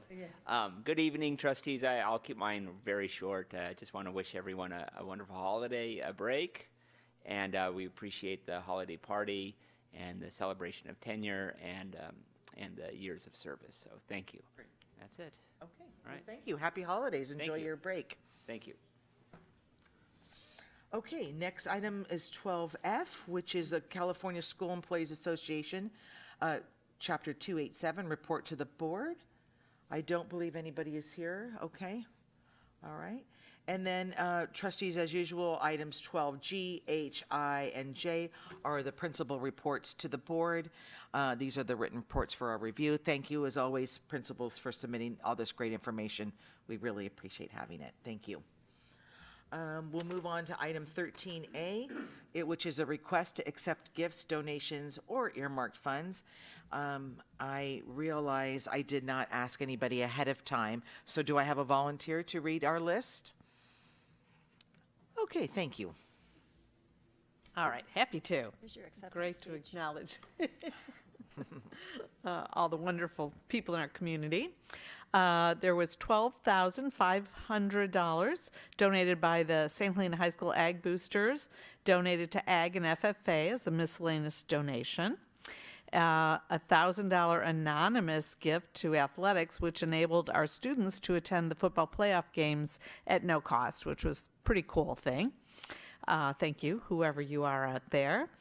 There was $2,500 from the St. Helena Ag Boosters to FFA General, miscellaneous donation to the St. Helena High School FFA account. $7,500 is from the Saints Athletic Boosters to the St. Helena High School sports teams for the annual St. Helena High School sports teams allocation. $100 from Brooke Casey going toward the wrestling program, miscellaneous donation. We all know Brooke has two very talented and athletic young daughters. Well, not young, I guess. I still think of it as little. $1,000, Laura Wilms Harden Rentals, LLC, also donated to wrestling as a fundraiser donation. And then more of the Casey family here, $1,000, Hernandez, Casey, Haslip families. Kept it all in the family there. Donated to wrestling, and that was a fundraiser donation. So thank you to all of our wonderful, supportive people in our community. Thank you so much. Is there anyone present who wishes to comment on this agenda item? Trustees, any questions about this agenda item? No. Is there a motion to approve the gifts, donations, or earmarked funds as presented? I'll make that motion. Is there a second? I'll second. All those in favor say aye. Aye. All those opposed say no. Motion carried. Thank you. Okay, item 13B is approval of district goals and proposed metrics. Dr. McClay, please. So you all have discussed this on numerous occasions, and we think we're pretty close to a final draft. I had a little bit of feedback this week that we might want to look at the word staff. It doesn't seem to kind of fit with the verbiage that we're using. So I think there may be a couple of other suggestions from board members. But other than that, we're looking for kind of a final green light that we can publish and begin to utilize these. And I do want to add, before we carry on, that this actually, under type, should also be listed as an action item because we are voting on it. So it's just a slight clerical, but I do want to comment on that it's not just discussing information because we are asking for a motion and a second. So, okay, so now I lost my train of thought. Am I asking for public comment first? Yes? Thank you. Is there anyone who wishes to publicly comment on this agenda item? Okay. Trustees, questions and conversation about this agenda item? I was one that brought up that staff just didn't seem to fit as a goal or priority. It's just like, well, yeah, but like what? So I don't know that my suggestions, I just kind of Googled it a little bit, but it was like we could talk about school employees, school staff, district employees, district staff. We could say something about our staff. It just didn't feel right. Sure. That's all. Could we say our people? Staff just doesn't have a good connotation. Staff, you know. It doesn't feel welcoming and warm. I like, although it doesn't matter, but I do like calling it like our people or our or personnel or I don't know. Our team. Our team. I like the word team, definitely. Because all those people make up our team. I like team. I like our team. Are there any, we're in agreement we would change the title staff to our team? And then are there any other last revisions or suggestions that you would like to see on this? I wonder if it should be the team instead of our team, because that hour doesn't seem to match Yeah. grammatically or whatever. We like the team. I Yeah, think I it covers things. Yeah. And I do want to thank Miss Madrigal publicly. She created this to make it look really pretty. Yeah. So thank you. Great. Yeah, thank you for that. But yeah, I think I don't have any myself. I guess the only other thing is under staff is hire, retain high-performing team members to support all students. Do we want, Yeah. do we want staff to be replaced by something also? Team or individuals. Yep. I think the team is better for consistency. Yep. Yeah. Okay. We can do that. Thank you. Okay. And then we're going to need a motion. Yes. So, No, carry on. no, I was going to say, do we make a motion? Yes. Altering, Yes. amending. Is there a motion to approve the district goals as presented with the edit of changing staff to the team and using the word team within the description? As presented. I will make that motion. Okay. Is there a second? I will second it. All those in favor say aye. Aye. Aye. All those opposed say no. Motion carries. Thank you. Okay. Student Learning and Achievement, 14A. Presentation of the 2025-26 school year plan for student achievement for Robert Louis Stephen Middle School. Mr. Ryan. Hello, everyone. Hello. How you guys doing? Thank you for having me here, board, members of the public, cabinet. I appreciate the opportunity to speak on behalf of RLS, so thank you very much. I will too. It seems like keeping it brief is the theme here, so I'll do my best. Okay, it's me who's driving, right? Okay, so tonight's agenda for my item essentially boils down to 4 buckets. We're going to speak a little bit just about kind of setting the tone as who is RLS and what is our mission. We're going to look at instruction and collaboration, and part of that's going to be in reference to last board meeting's question by Trustee Mora about what do PLCs look like at the secondary level, which I think is a great question. And so we'll spend a little bit of time trying to illustrate that and paint a picture of that, and where are we and where are we going with that. We'll speak about data, our single plan, and what types of data we have and have access to at the site and how we use it, and then a little bit about how our professional development, some of which has been mentioned tonight, are helping support those goals and considerations for the future. All right. So I shared with you in the spring of last year the work that we had done around a mission statement. So I think I left off with this being our mission statement. At RLS, our mission is to ensure that all students learn at grade level or higher. So as you set out through Solution Tree and through the CAPS network, one of the first things that you're asked to do is to review or revise your mission statement, set a guiding light, something that is lofty, quite like this, that sets a North Star as to where you want to go and what you're trying to achieve and what your business is trying to do. And it's also quite inclusive.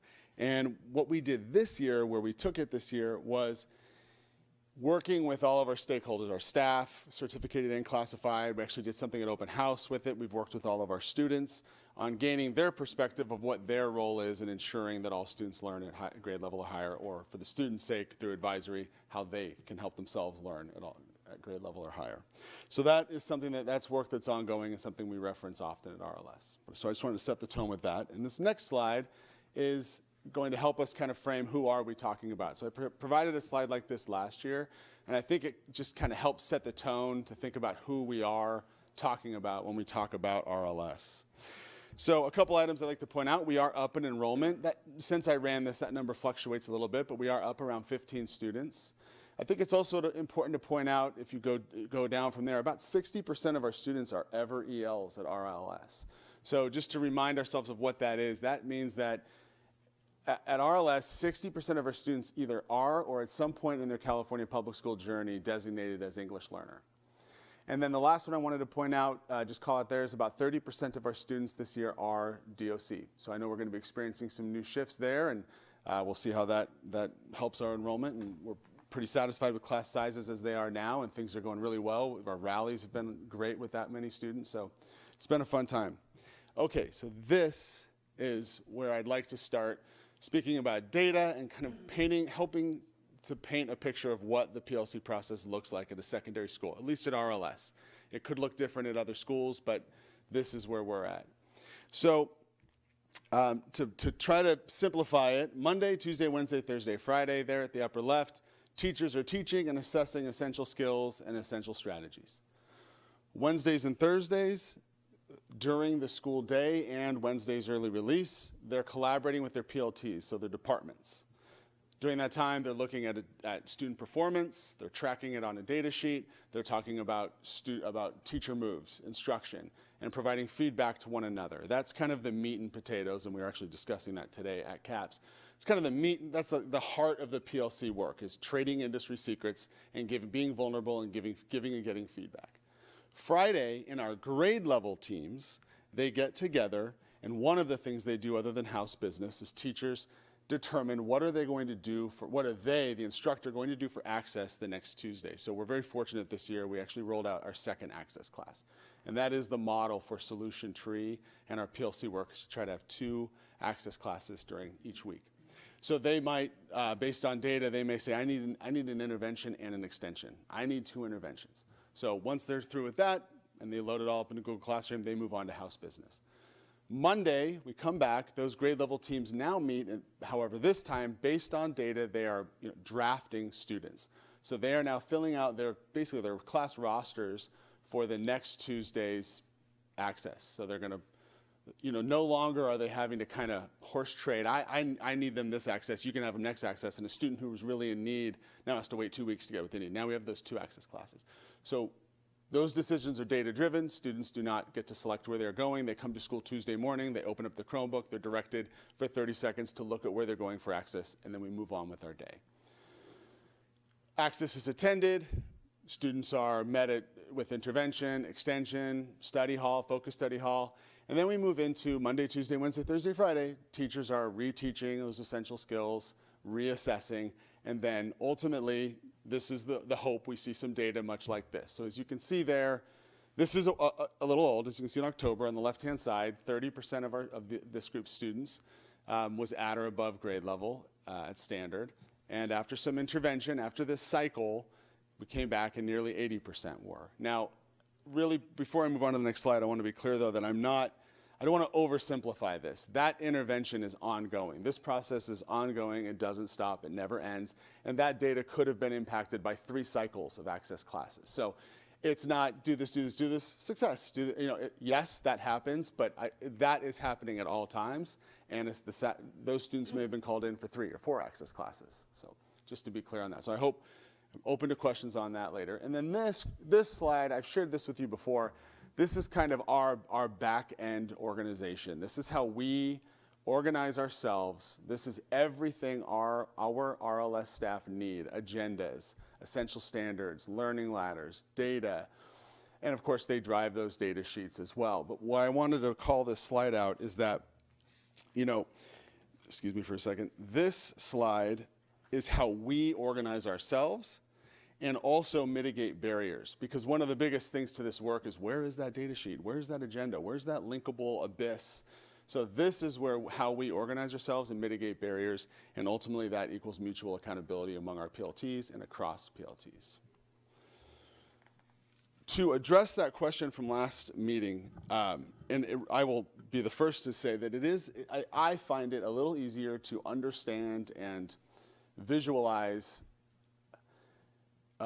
what the PLC process looks like at a K-5 level. I think it lends itself to it a little bit more. It's how I was initially taught at CAPS 10 years ago.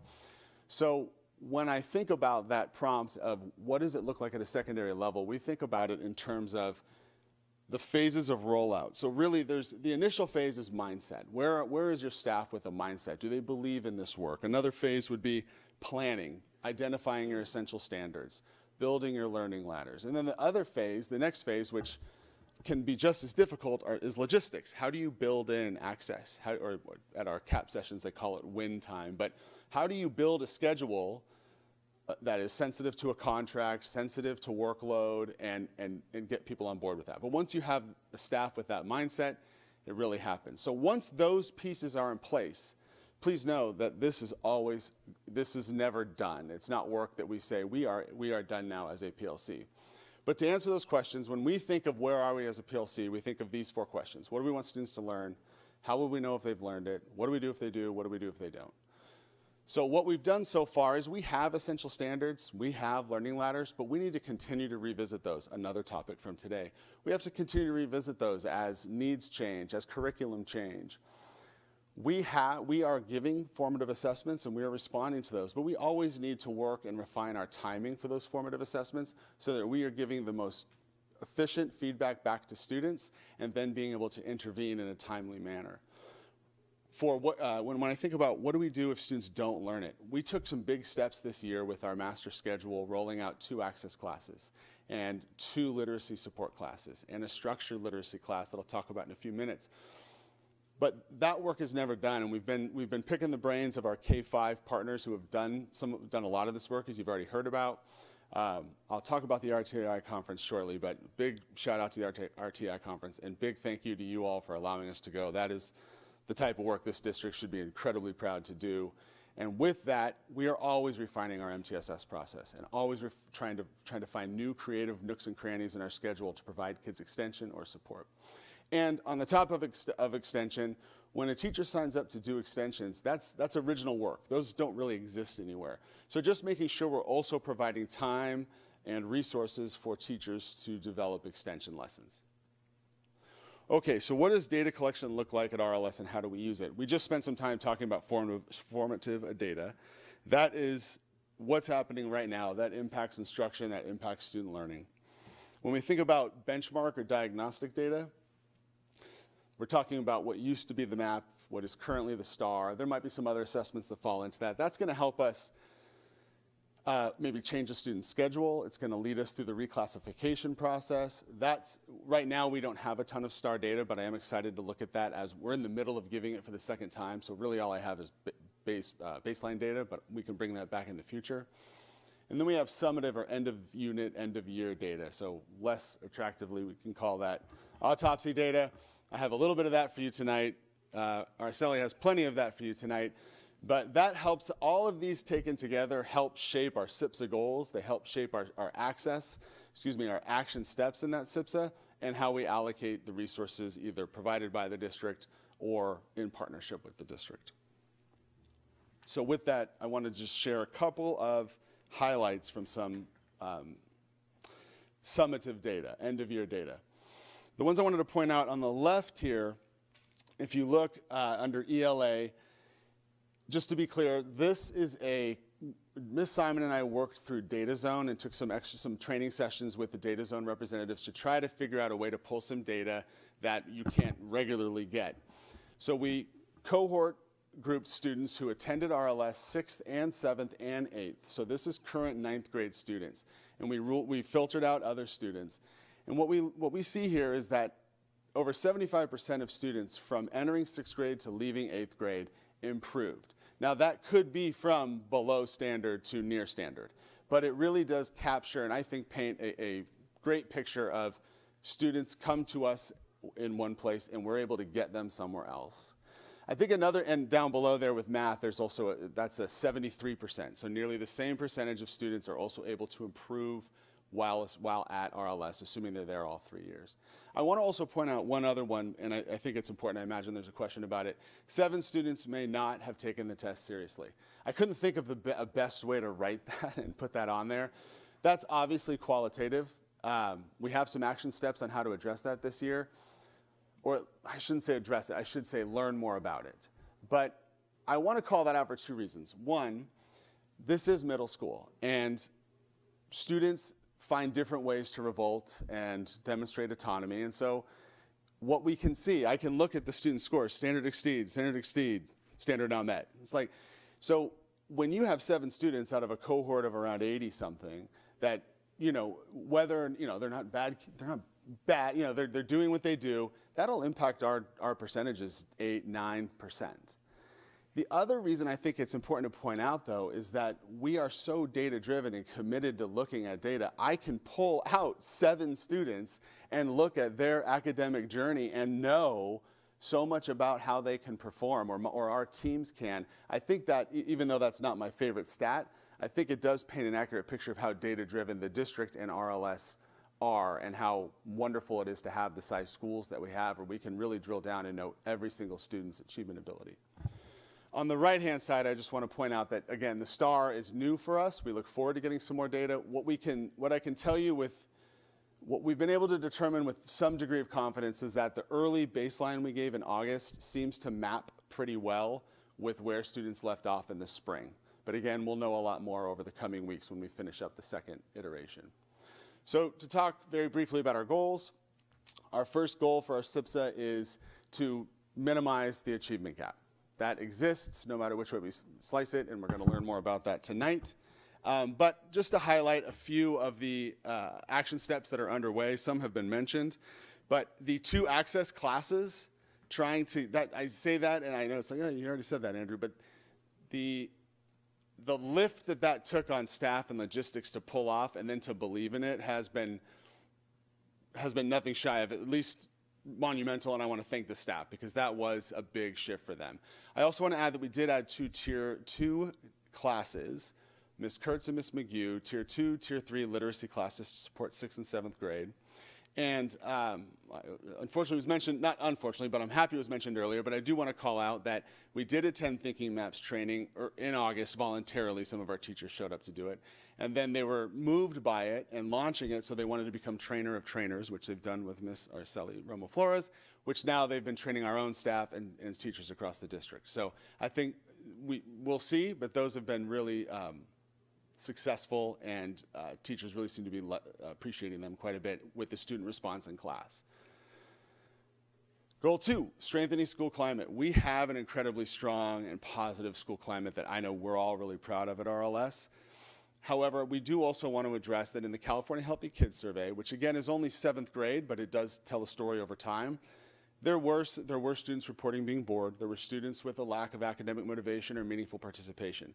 So what we've done to try to learn more about that is we wanted to get a definition, or at least an idea of what does it mean, what does it look like, feel like, and sound like for students to be engaged in class. So I've gone and interviewed students in the 8th grade based on their 7th grade scores. We've actually did thinking maps with them to determine what does it look like, feel like, and sound like when you are engaged in class, when you have actively participated, when you've been given an opportunity to hear your voice, have your voice heard.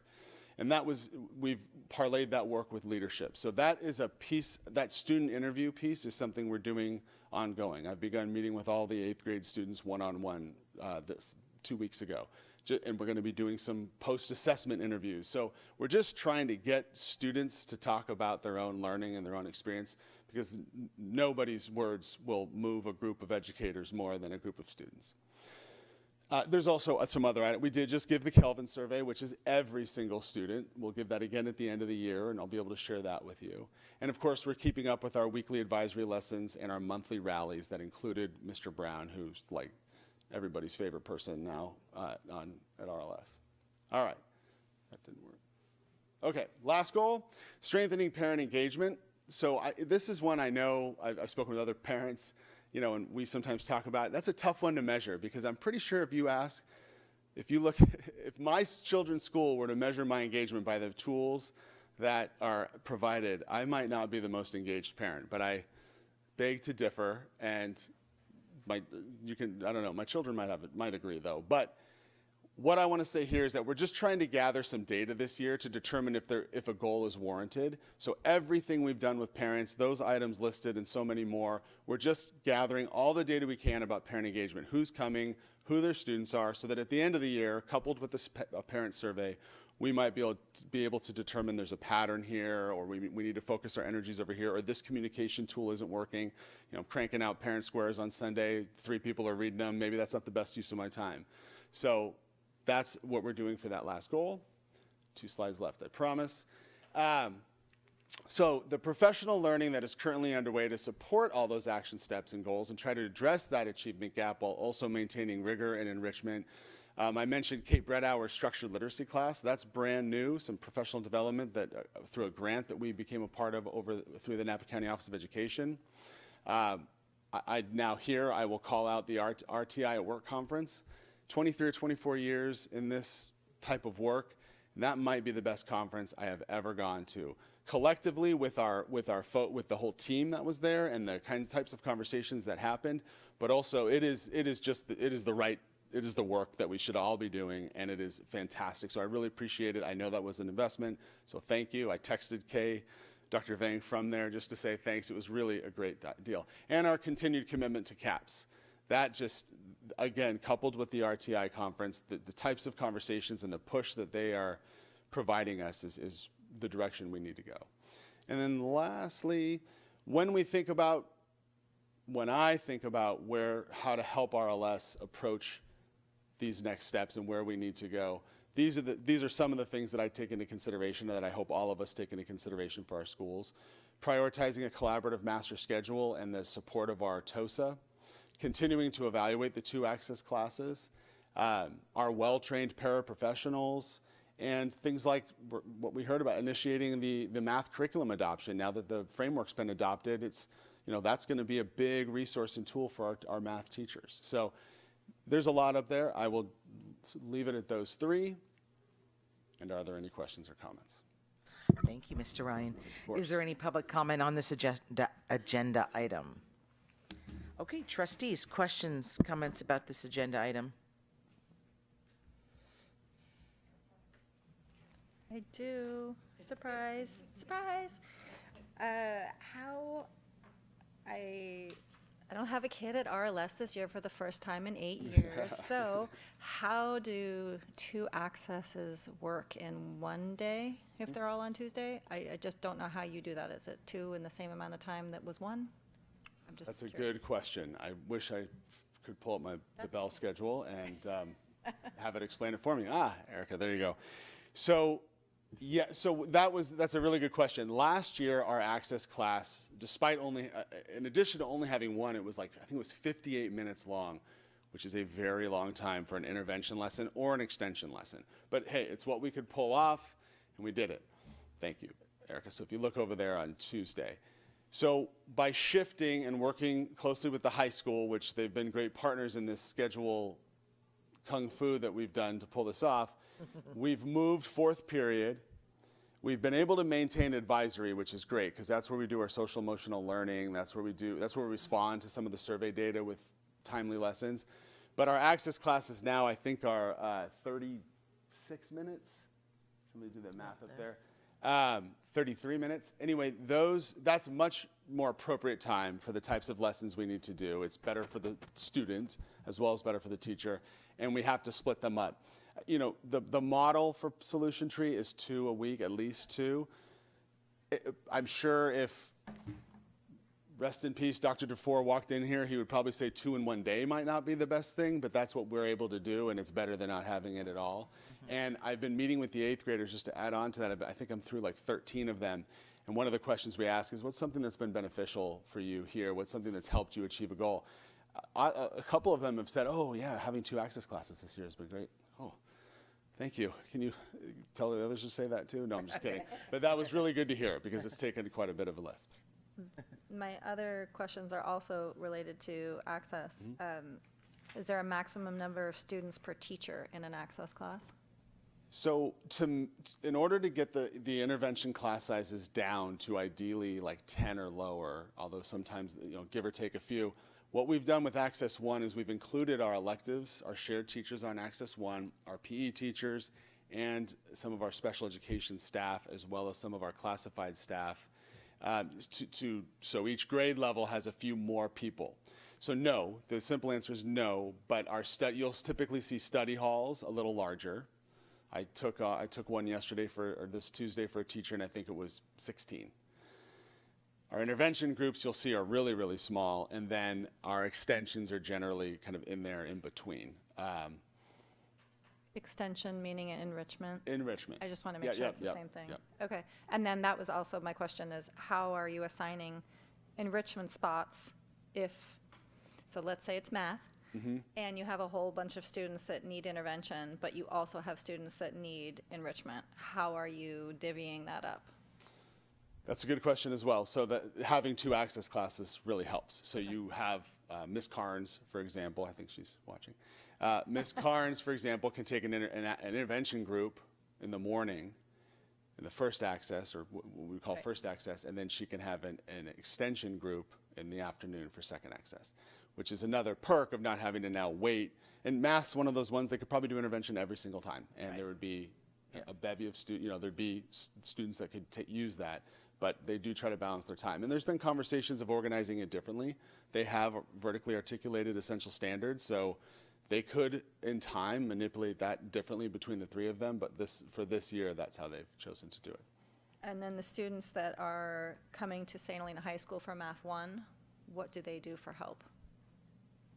Also a good question. They have access to Mr. McMillan, and they are also still able to access their, Ms. Carnes has experience with that curriculum, so she's also a resource to them. I don't think it's been utilized, but I know by our students. I'm sure it's been utilized by St. Helena High, but there is an after-school math support that St. Helena has. I don't think our students have gone to use it, but it is there, and we've made them aware of it. Okay. And the last one. Yeah.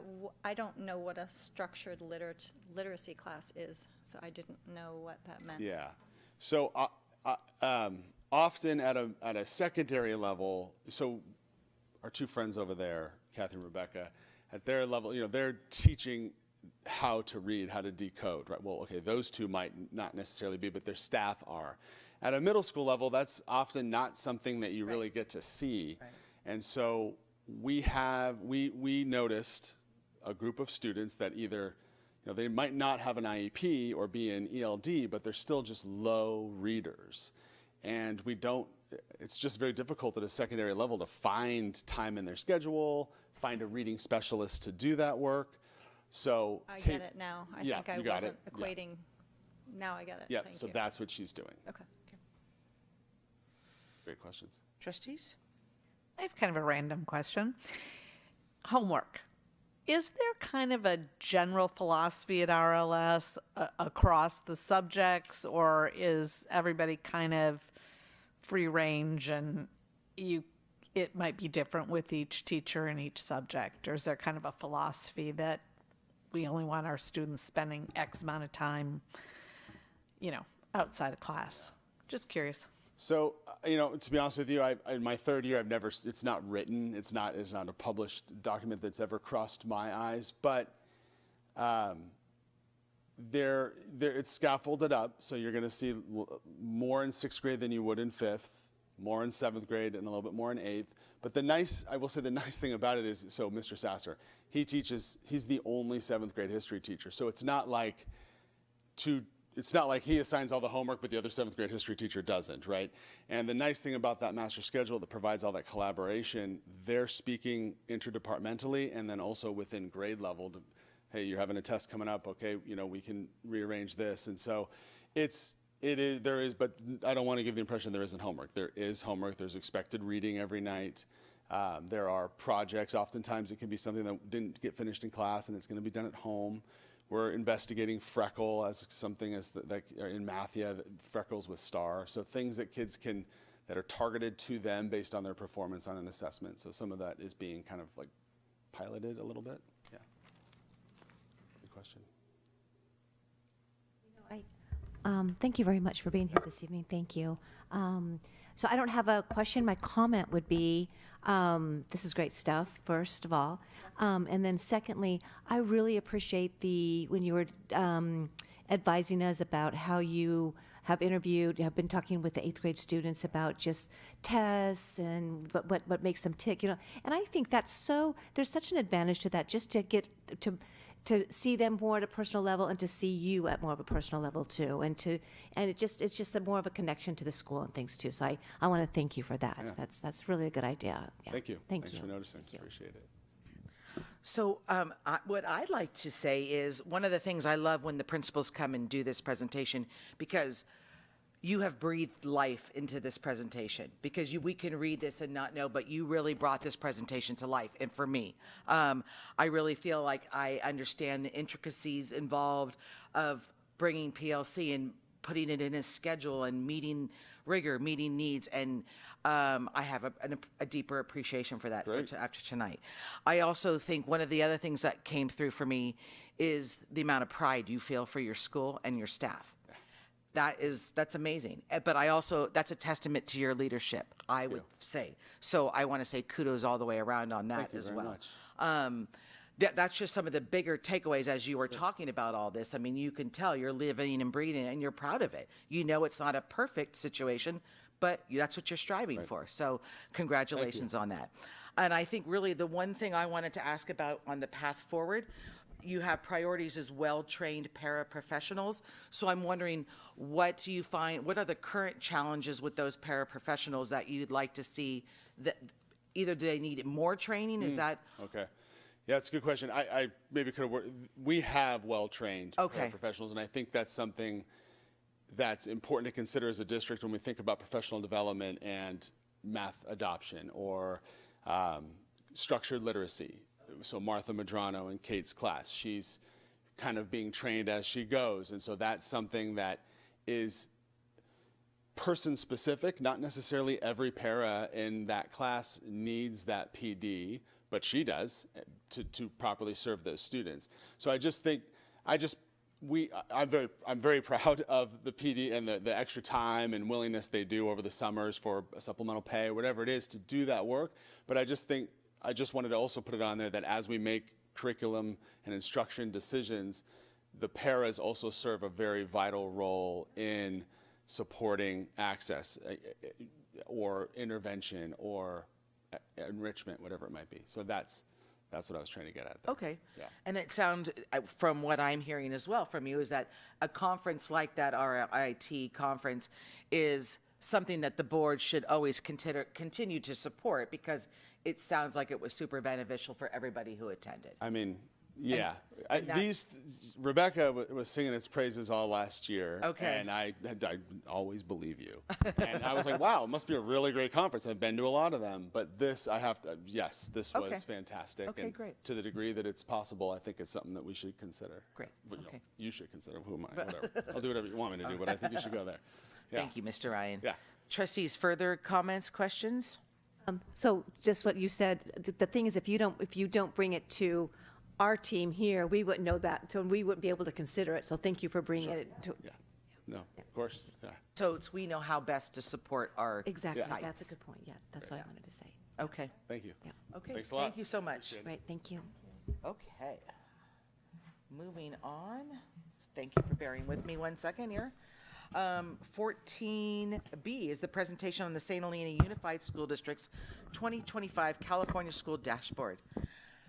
Mrs. Roma Flores, please. Good evening, board members and Dr. McClay, and community members. So thank you for the opportunity to share our California dashboard data. I want to call out, recognize the state, because if you recall, the dashboard hasn't been released in the past until it was December 1st. Right. Then they moved it up this year to November 13th. Next year, we're going to be able to present this information to you even earlier, because the goal is to publish it by October 15th of 2026, which means that our CalPADS census data will need to be moved up too. So that'll be a little bit more work in the beginning of the year for CalPADS, but it'll be really nice to have this information early on. So I just want to commend the state for providing these timelines that are better suited for schools. So this is a reminder that these are the 11 measures of school success on the California dashboard. And as mentioned, this is how many students we had on the first Wednesday of October of 2024. So our demographics this year have shifted a little bit, but this is based on the census date of 2024. These are our student groups on Census Day and our ethnic groups on Census Day. So I just want to make sure that we look at and see who we recognize who our students are. This is the landing page for St. Helena Unified, so I just wanted to put that in there for the community's reference. And the dashboard is clustered in different areas, and the first area is academic performance, and it calls out English language arts performance in English language arts, performance in mathematics, English learner progress, and college and career. I do want to call out that the color-coded performance levels are determined by two things: status, so where, how we were achieving on that test date, and then change, either increases or declines. So these are some of the SHUSD academic highlights. These are the areas that were in green. So for English language arts, the district overall was in the green, and also our white subgroup was in the green. And math, our white subgroup was in the green, and English learner progress, district overall, which I think is a little interesting that they call that out because it's only for our English learners.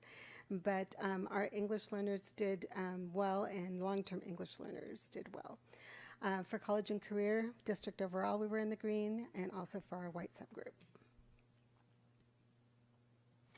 So specifically for English language arts, this is how we performed in 2024 and how we performed in 2025. And every area has a different metric for what the state considers maintained. So I wanted to call that out because for language arts and math, if you have a decline or an increase of 10 scale points or fewer, they consider that maintained. So that's how they measure give the status of maintained. And they're always looking at above standard. If we are above standard, so that's status. So our status was green because we have 19.1, we're 19.1 points above the standard. So that's a good thing, they want to see that. But we declined because we didn't have a gain of 10 points or more.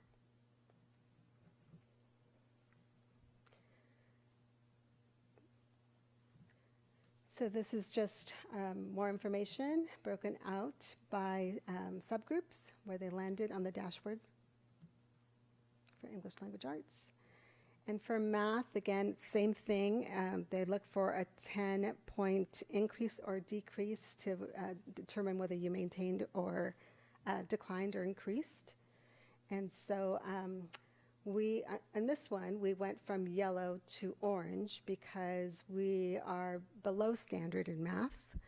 So that's our status, below standard. And they consider that maintained because we are, we didn't, exactly. And so this is how our subgroups fared. And for English learner progress, they have a different rubric. So for English learner progress, they're looking at, in order to maintain, you have to have a 1.9 percentage points or fewer to have a maintained status. So it's a different metric. So we are making progress. So the state identifies the range is 55% to 65% is considered a high status, which is what they want to see, or greater. But to be in the green, you need to be at the 55 to 65% making progress. And so that's why we are in the green this year. Last year, the reason that we did not, even though we were at above 55, is because we had a decline. So they look at status and growth or decline. So they want to see growth. And this year we're considered maintained because we have a gain of 0.2%. And this is how, so both our English learners and our long-term English learners, our long-term English learners, as a reminder, are students that have been English learners for 7 years or more. For college and career, it's a different metric as well. It's 0.5 percentage points would be an increase or a decrease of 0.5 percentage points would be classified as maintained. So we declined this year.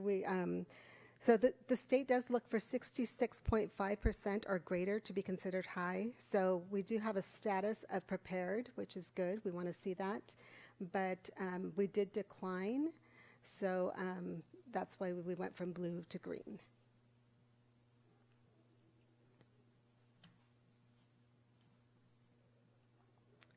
And this is how our subgroups did.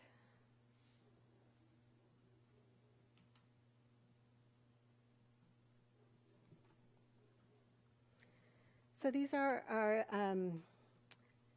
academic areas to address. So we have a couple of red areas that are of strong concern. ELA, long-term English learners are not doing well, and our long-term English learners are not doing well in math either. And another area to address are the orange areas. So for math, district overall, we're in orange. English learners in math are orange. Students with disabilities in math are orange.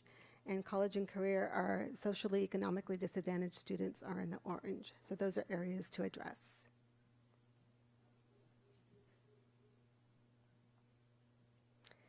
For academic engagement, this area consists of chronic absenteeism and graduation rate. So our highlights are that our graduation rate is in the blue for our white subgroup. And for chronic absenteeism, we went from green to yellow, and that also has a different metric. In order to be considered maintained, you have to have a 0.2 percentage point increase or decrease. So that's 0.2 for chronic absenteeism.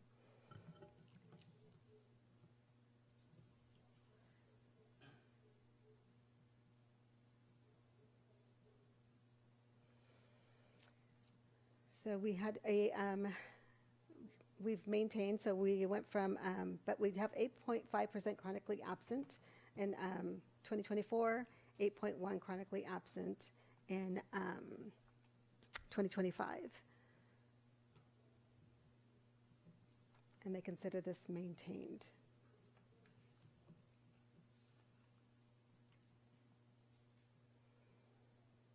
Here's how our subgroups did. And for graduation rate, this one, in order to maintain, the measure is 0.9 percentage points, an increase or decrease of 0.9 percentage points for maintained. And you can see that we went from blue to yellow for our graduation rate. We declined 2.7%.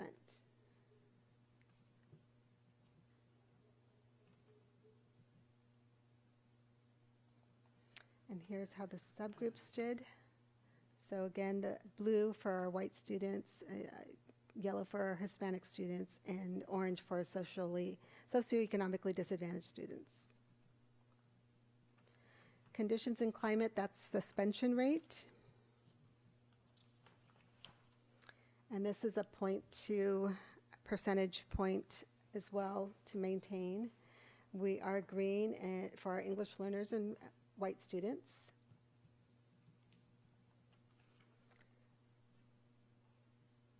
So our suspension rate remained the same at yellow.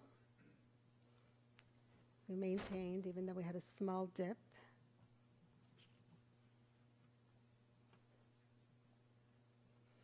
And these are our subgroups. And so these are areas to address. So we had a couple of red areas again. We had chronic absenteeism for homeless students, suspension for long-term English learners, orange areas in chronic absenteeism for long-term English learners and students with disabilities, orange for graduation rate for socioeconomically disadvantaged students, orange for suspension for socioeconomically disadvantaged students and students with disabilities. For informational purposes, they did provide us with some information. They gave us a dashboard or a color for science, but it is only for informational purposes. And then for teacher assignments, that's also only for informational purposes. We had 93.8% clear, which is above the state standard. And school dashboards, these are the highlights. I'm just going to go over the highlights for each school. St. Helena High School had a graduation rate at blue for white students, green for in the college and career area for school overall and white. And then for English language arts, green for school overall, Hispanic students, socioeconomically disadvantaged students, and white. Science, we had green for school overall, Hispanic and socioeconomically disadvantaged students. And then areas to address, suspension, I won't read them all to you, but you could see those, suspension, college and career, graduation rate, English language arts. So those are the subgroups that were in the orange, the high school. And RLS, Robert Louis Stevenson Intermediate, highlights, these are the blue areas, chronic absenteeism, these are the subgroups or the groups, suspension, English language arts, and science. And then areas to address that were in the orange, chronic absenteeism for those groups, suspension, English language arts, and math. So those are the groups that qualified under the orange. Here's our dashboard. And then for the elementary school, lots of highlights, as you can see. English learner progress it was in the blue. English language arts was in the green, and blue with students with disabilities. Math, green for school overall, several groups. Science, chronic absenteeism, suspension rate. So lots to celebrate there for the highlights. And then areas to address, chronic absenteeism for Hispanic students and socioeconomically disadvantaged students.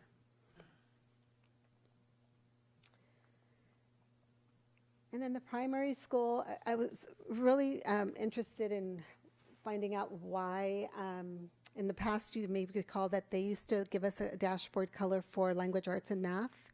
And this year, they took it off, and I was inquiring about that, and they just said the state did away with that practice. They used to use the third grade scores to give the K2 school a dashboard score for ELA and math, but they no longer do that. So I thought that was interesting.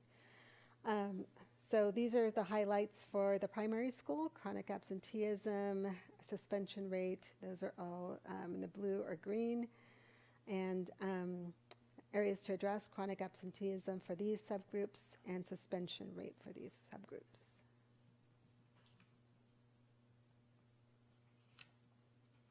And if you want to dive deeper into this data, the dashboard is available. It's public now, so anyone can go in there and check out their school and dive a little deeper into the data. So district initiatives, as you heard from Principal Ryan, we are continuing to work with within our PLCs and our PLTs. We believe strongly in this work. We know it makes a difference. We are training teachers in thinking maps, which are, I call them graphic organizers on steroids, because they really are super powerful graphic organizers tied to 8 thinking processes that students engage in every day, hopefully. We are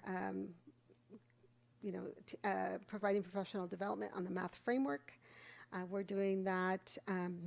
We've done that with our math adoption committee, but we're also going to be doing it with all math teachers that teach math beginning in January in our VA days. And as Dr. McClay mentioned earlier, we are in the process of the math adoption, which is more than likely going to be a 1.5-year process or 2-year process, because there's a lot of publishers out there, and we want to make sure that we're being very careful and making good decisions. And we also all of our schools are participating in the multi-tier system of support, looking at our interventions and enrichment opportunities for students. You heard how RLS is doing that, but all of our schools are really focusing on that MTSS model. Any questions? Thank you. Is there any public comment on this agenda item? Trustees, any questions about this agenda item? Shocker. First off, I want to thank you. This presentation, you really helped on every slide saying, here, make sure you understand that this slide is different. It's got to be 10% plus or minus, or this one is 0.2, because without that context, I really had no idea year over year. This is the first time I've understood it better, and I appreciate that. I also wanted to say thank you for the slides. They're 40, 42, 44, and 46, but at the end where it's the by school highlights and areas of concern, what I would love to know is what's new or what's maintained, because I think I get lost in all these things, and if it's a new highlight or we maintained a highlight, because it's, as you said, it's really hard. Almost sometimes it looks like we went from blue to yellow, and it didn't really look like much changed except for, I don't know, again, the data went over my head. I like that one. So that was just something where I couldn't really tell what's shifting significantly and if it's a concern or not, or we maintained, so kudos to maintaining. That would be my only suggestion. And I was confused. So if we go to, I don't know if you can go to slide numbers, but slide 22, we were red for the long-term English learners. I'm trying to find what it's next to. It showed This one? No, red areas were ELA, long-term ELs. So, sorry, St. Helena Unified academic areas to address. So that's this one here? It was 22. It was, Not, yeah. It was 22. oh, But it's this one, academic. yes, areas, but so not it what's is up, I'm 22. sorry, not what's up on there is what I was trying to say, not up on the screen.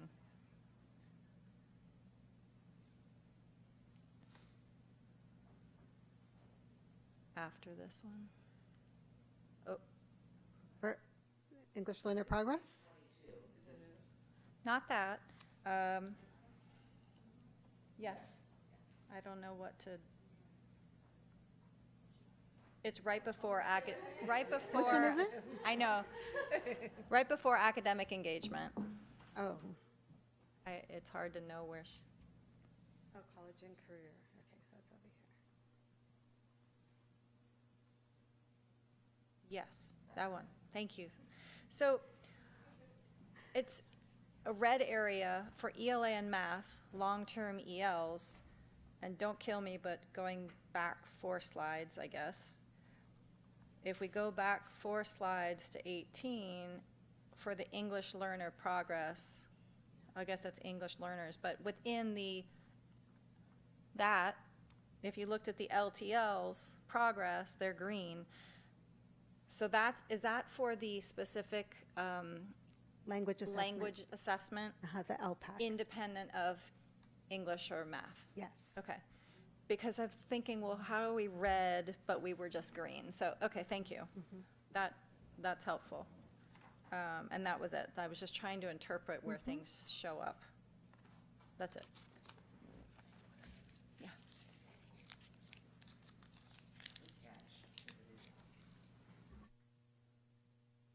Trustees, anything else to ask or?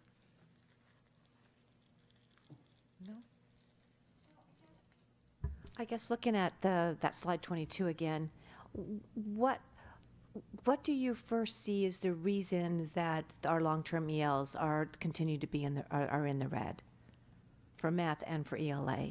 And long-term ELAs are 7+ years in the district, is that what that is? Or Not 7 years? Not necessarily in the district, it's 7 years from being identified as an English learner. Right, okay. So they could have been identified in their previous district. Right, okay. But they've been they have been English learners for 7 years or longer. Right, right. And so I guess my question is why, but I can understand that. I mean, if they don't have the language, what is the solution? Well, so it really depends on the students, right? Yeah. Because some of our long-term English learners also have IEPs, or they're taking the alternate LPAC, which is for significantly cognitively delayed students. And so it's really hard to reclassify students, with that test, unfortunately. That's a new requirement that the state put on. So, but I'm not sure if that's what it is, to be honest. We'd have to look specifically at every student and, yeah. Right, okay. And regarding chronic absenteeism, I would say, my question, I guess, or just thought bubble, is chronic absenteeism is still very much a residual from COVID, correct? I don't think St. Helena is a sole, the sole district experiences countrywide even. But would we say it's still related to a COVID? I mean, I don't know. I mean, they were. Yeah, it's so hard to tell. Yeah. I know, it still continues to be plague schools across the country. That's, yeah. Trustees, anything else? No, I'm good. No, thank you very much for Thank this you. information. I know it's. Yeah, I absolutely. even said to Dr. McClay, I'm like, wow, this just is, everything is. They don't make it very easy, do they, to put that all together? So thank you very much. Appreciate that. Okay, so don't go away, because 14C is the 2024-2025 California Assessment of Student Performance Progress results for the St. Helena Unified School District, please. So given that the board has already seen this comprehensive data set multiple times, I am going to focus on overall results and changes for ELA in math and EL proficiency results and cohort data, just because you've seen this multiple times, but we do want to present it so that the community, if they'd like to dive into this data, that they have it accessible to them. Okay, so these are the CASP ELA scores that were used to create our dashboard. And so for English language arts overall, in 24-25, we had 58.61% students that met or exceeded the standard in ELA. And I put up there for each grade level, their spring scores their spring 2024 scores compared to their spring 2025 scores to show you a difference. The green obviously indicates gains, and the pink indicates where we declined.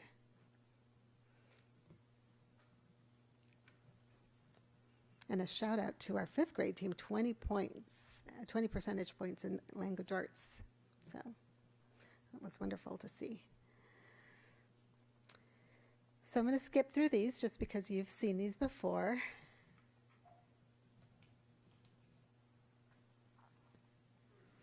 So here's our cohort data for English language arts.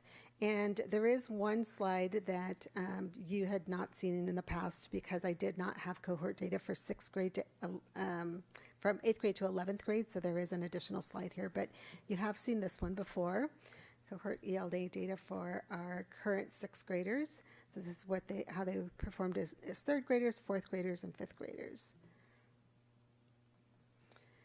Our current 7th graders, how they performed in 4th, 5th, and 6th.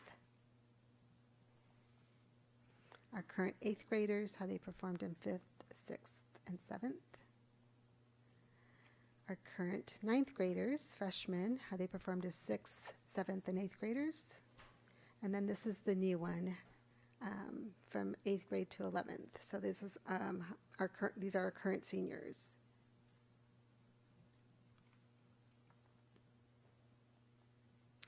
For math, we were at 56% met or exceeded.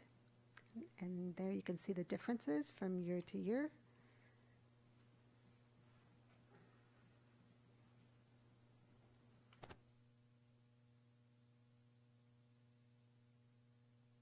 Skipping to the cohort data. So these are current sixth graders, how they performed. This third, fourth, and fifth graders.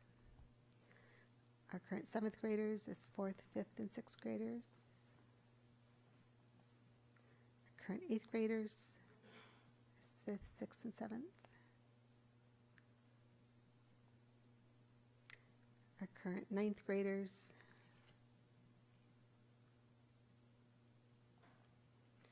and our seniors.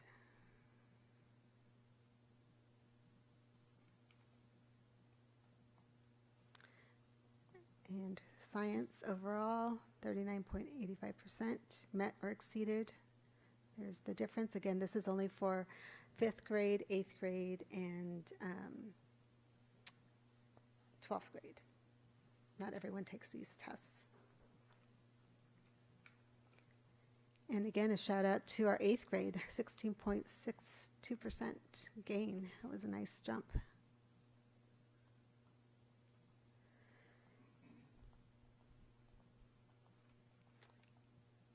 For our LPAC scores, 30% of our English learners met the proficient level of overall level 4, which is what we want, which is what is required to consider them for reclassification.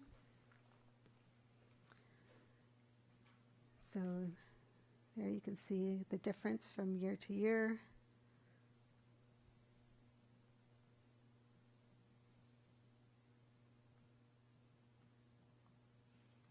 And that is the data. So Thank again, you. this is the data that informed the dashboard. Right. Okay, thank you. Is there any public comment on this agenda item? Trustees, questions about this agenda item? I only have a request. If it's possible to start, it doesn't have to be in this meeting, but it would be great to start to see cohort data over more than just 3 years. It could go back to as far as you have it, just out of curiosity. Obviously, we know that COVID will change things, but we all know that. It would just be really nice to see that. And I'm kind of envisioning where we can start to look at where I'm going with this is you can start to see shifts or no shifts, and then we could start to overlay when PLC came in, when Math Alignment Committee, when BTC. I'm trying to think about how we can start to look at shifts of when things changed and Right, if they may. Yeah. Do you envision that at board presentations or more study sessions? Probably study session, but just Yeah. seeing the cohort data, sure, not the mapping, but Yeah. it just like how do we, looking at 3 years, it's the students across 3 years, but what's going on and why, and because some of the slides. I know one of my questions when you had the first summary slides, it showed a year over year where you were saying kudos to the 5th grade team for the 20% grade. I forget if that was math or English. Language arts. But those were different students. Same teachers, different students. So it's hard to. Yes. I don't know, very true. it's hard to understand. Yeah. Yeah, and so that I was actually thinking that too. Is be like it would be nice to see how those 5th grade students are faring through the years too. Right. You know? Well, that goes back to that study session we had with those two gentlemen that came, which I always forget their names, but remember we looked at like the whole trajectory of their careers, and that was very positive because it showed growth every year, and which is what you want to see, right? So it was, and I'm sorry, there was a name to that, but I've sent you the the presentation. people here can help you with whatever that was, what that name was, because it was a great data study session that was done, and it was just another way of looking at the data and to see cohort growth in particular. So, Thank you very much. Yeah, you're welcome. Trustees, anything else? No. No. Okay, thank you so Thank very you. much. Thank you.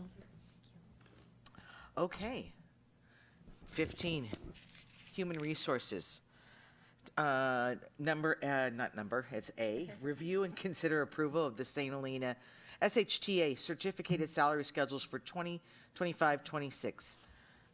Okay, am I on the right thing? Yes. Is that Dr. Vang? It says Dr. Vang, it's not, oh, yes? Okay.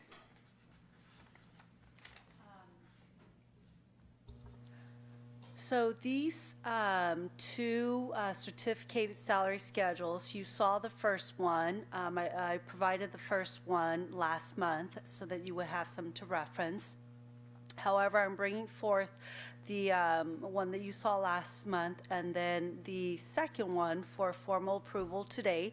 The first salary schedule is the 2% that's retro to July 1st of the school year. And then the second salary schedule is the 2% increase effective January 1st of 2026. So there are two salary schedules to reflect the board-approved AB 1200 public disclosure from last month. Thank you. Thank you.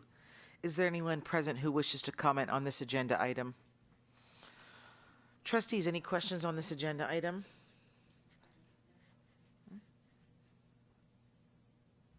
Just and this is dumb, but the title of the second document is 1/1/2026, right? Mhm. That's the effective Yes. date? Okay, sorry. Correct. Okay. Okay. Is there a motion to approve the SHTA certificated salary schedules for 2025-26 as presented? I'll make that motion. Is there a second? I'll second. All those in favor say aye. Aye. All those opposed say no. Motion carried. Okay, 16A, future agenda items. You'll see the next meeting will be January 8th, 2026. And that's what we have going on for that month. Do the trustees have any questions or subjects for future agenda items? I think, I was just looking at that specs report. Is that on there? Is that what you mentioned, that you might be coming our way in January? Right. Yeah, We'll okay. need to add it. Okay. Okay. Okay. Okay. Anything else? Okay. With that, we'll look forward to seeing everybody in January. Prior to adjournment, I just want to wish everybody a happy, safe, and healthy winter break and holiday season. Thank you for everything that you do. Hope you get some nice downtime over the holidays, but thank you, everybody. Okay, 17A. Is there a motion to adjourn the meeting? I'll make that motion. Is there a second? I'll second. Okay. All those in favor say aye. Aye. Aye. All those opposed say no. Motion carried, meeting ending at 8:47 p.m. Thank you, everybody.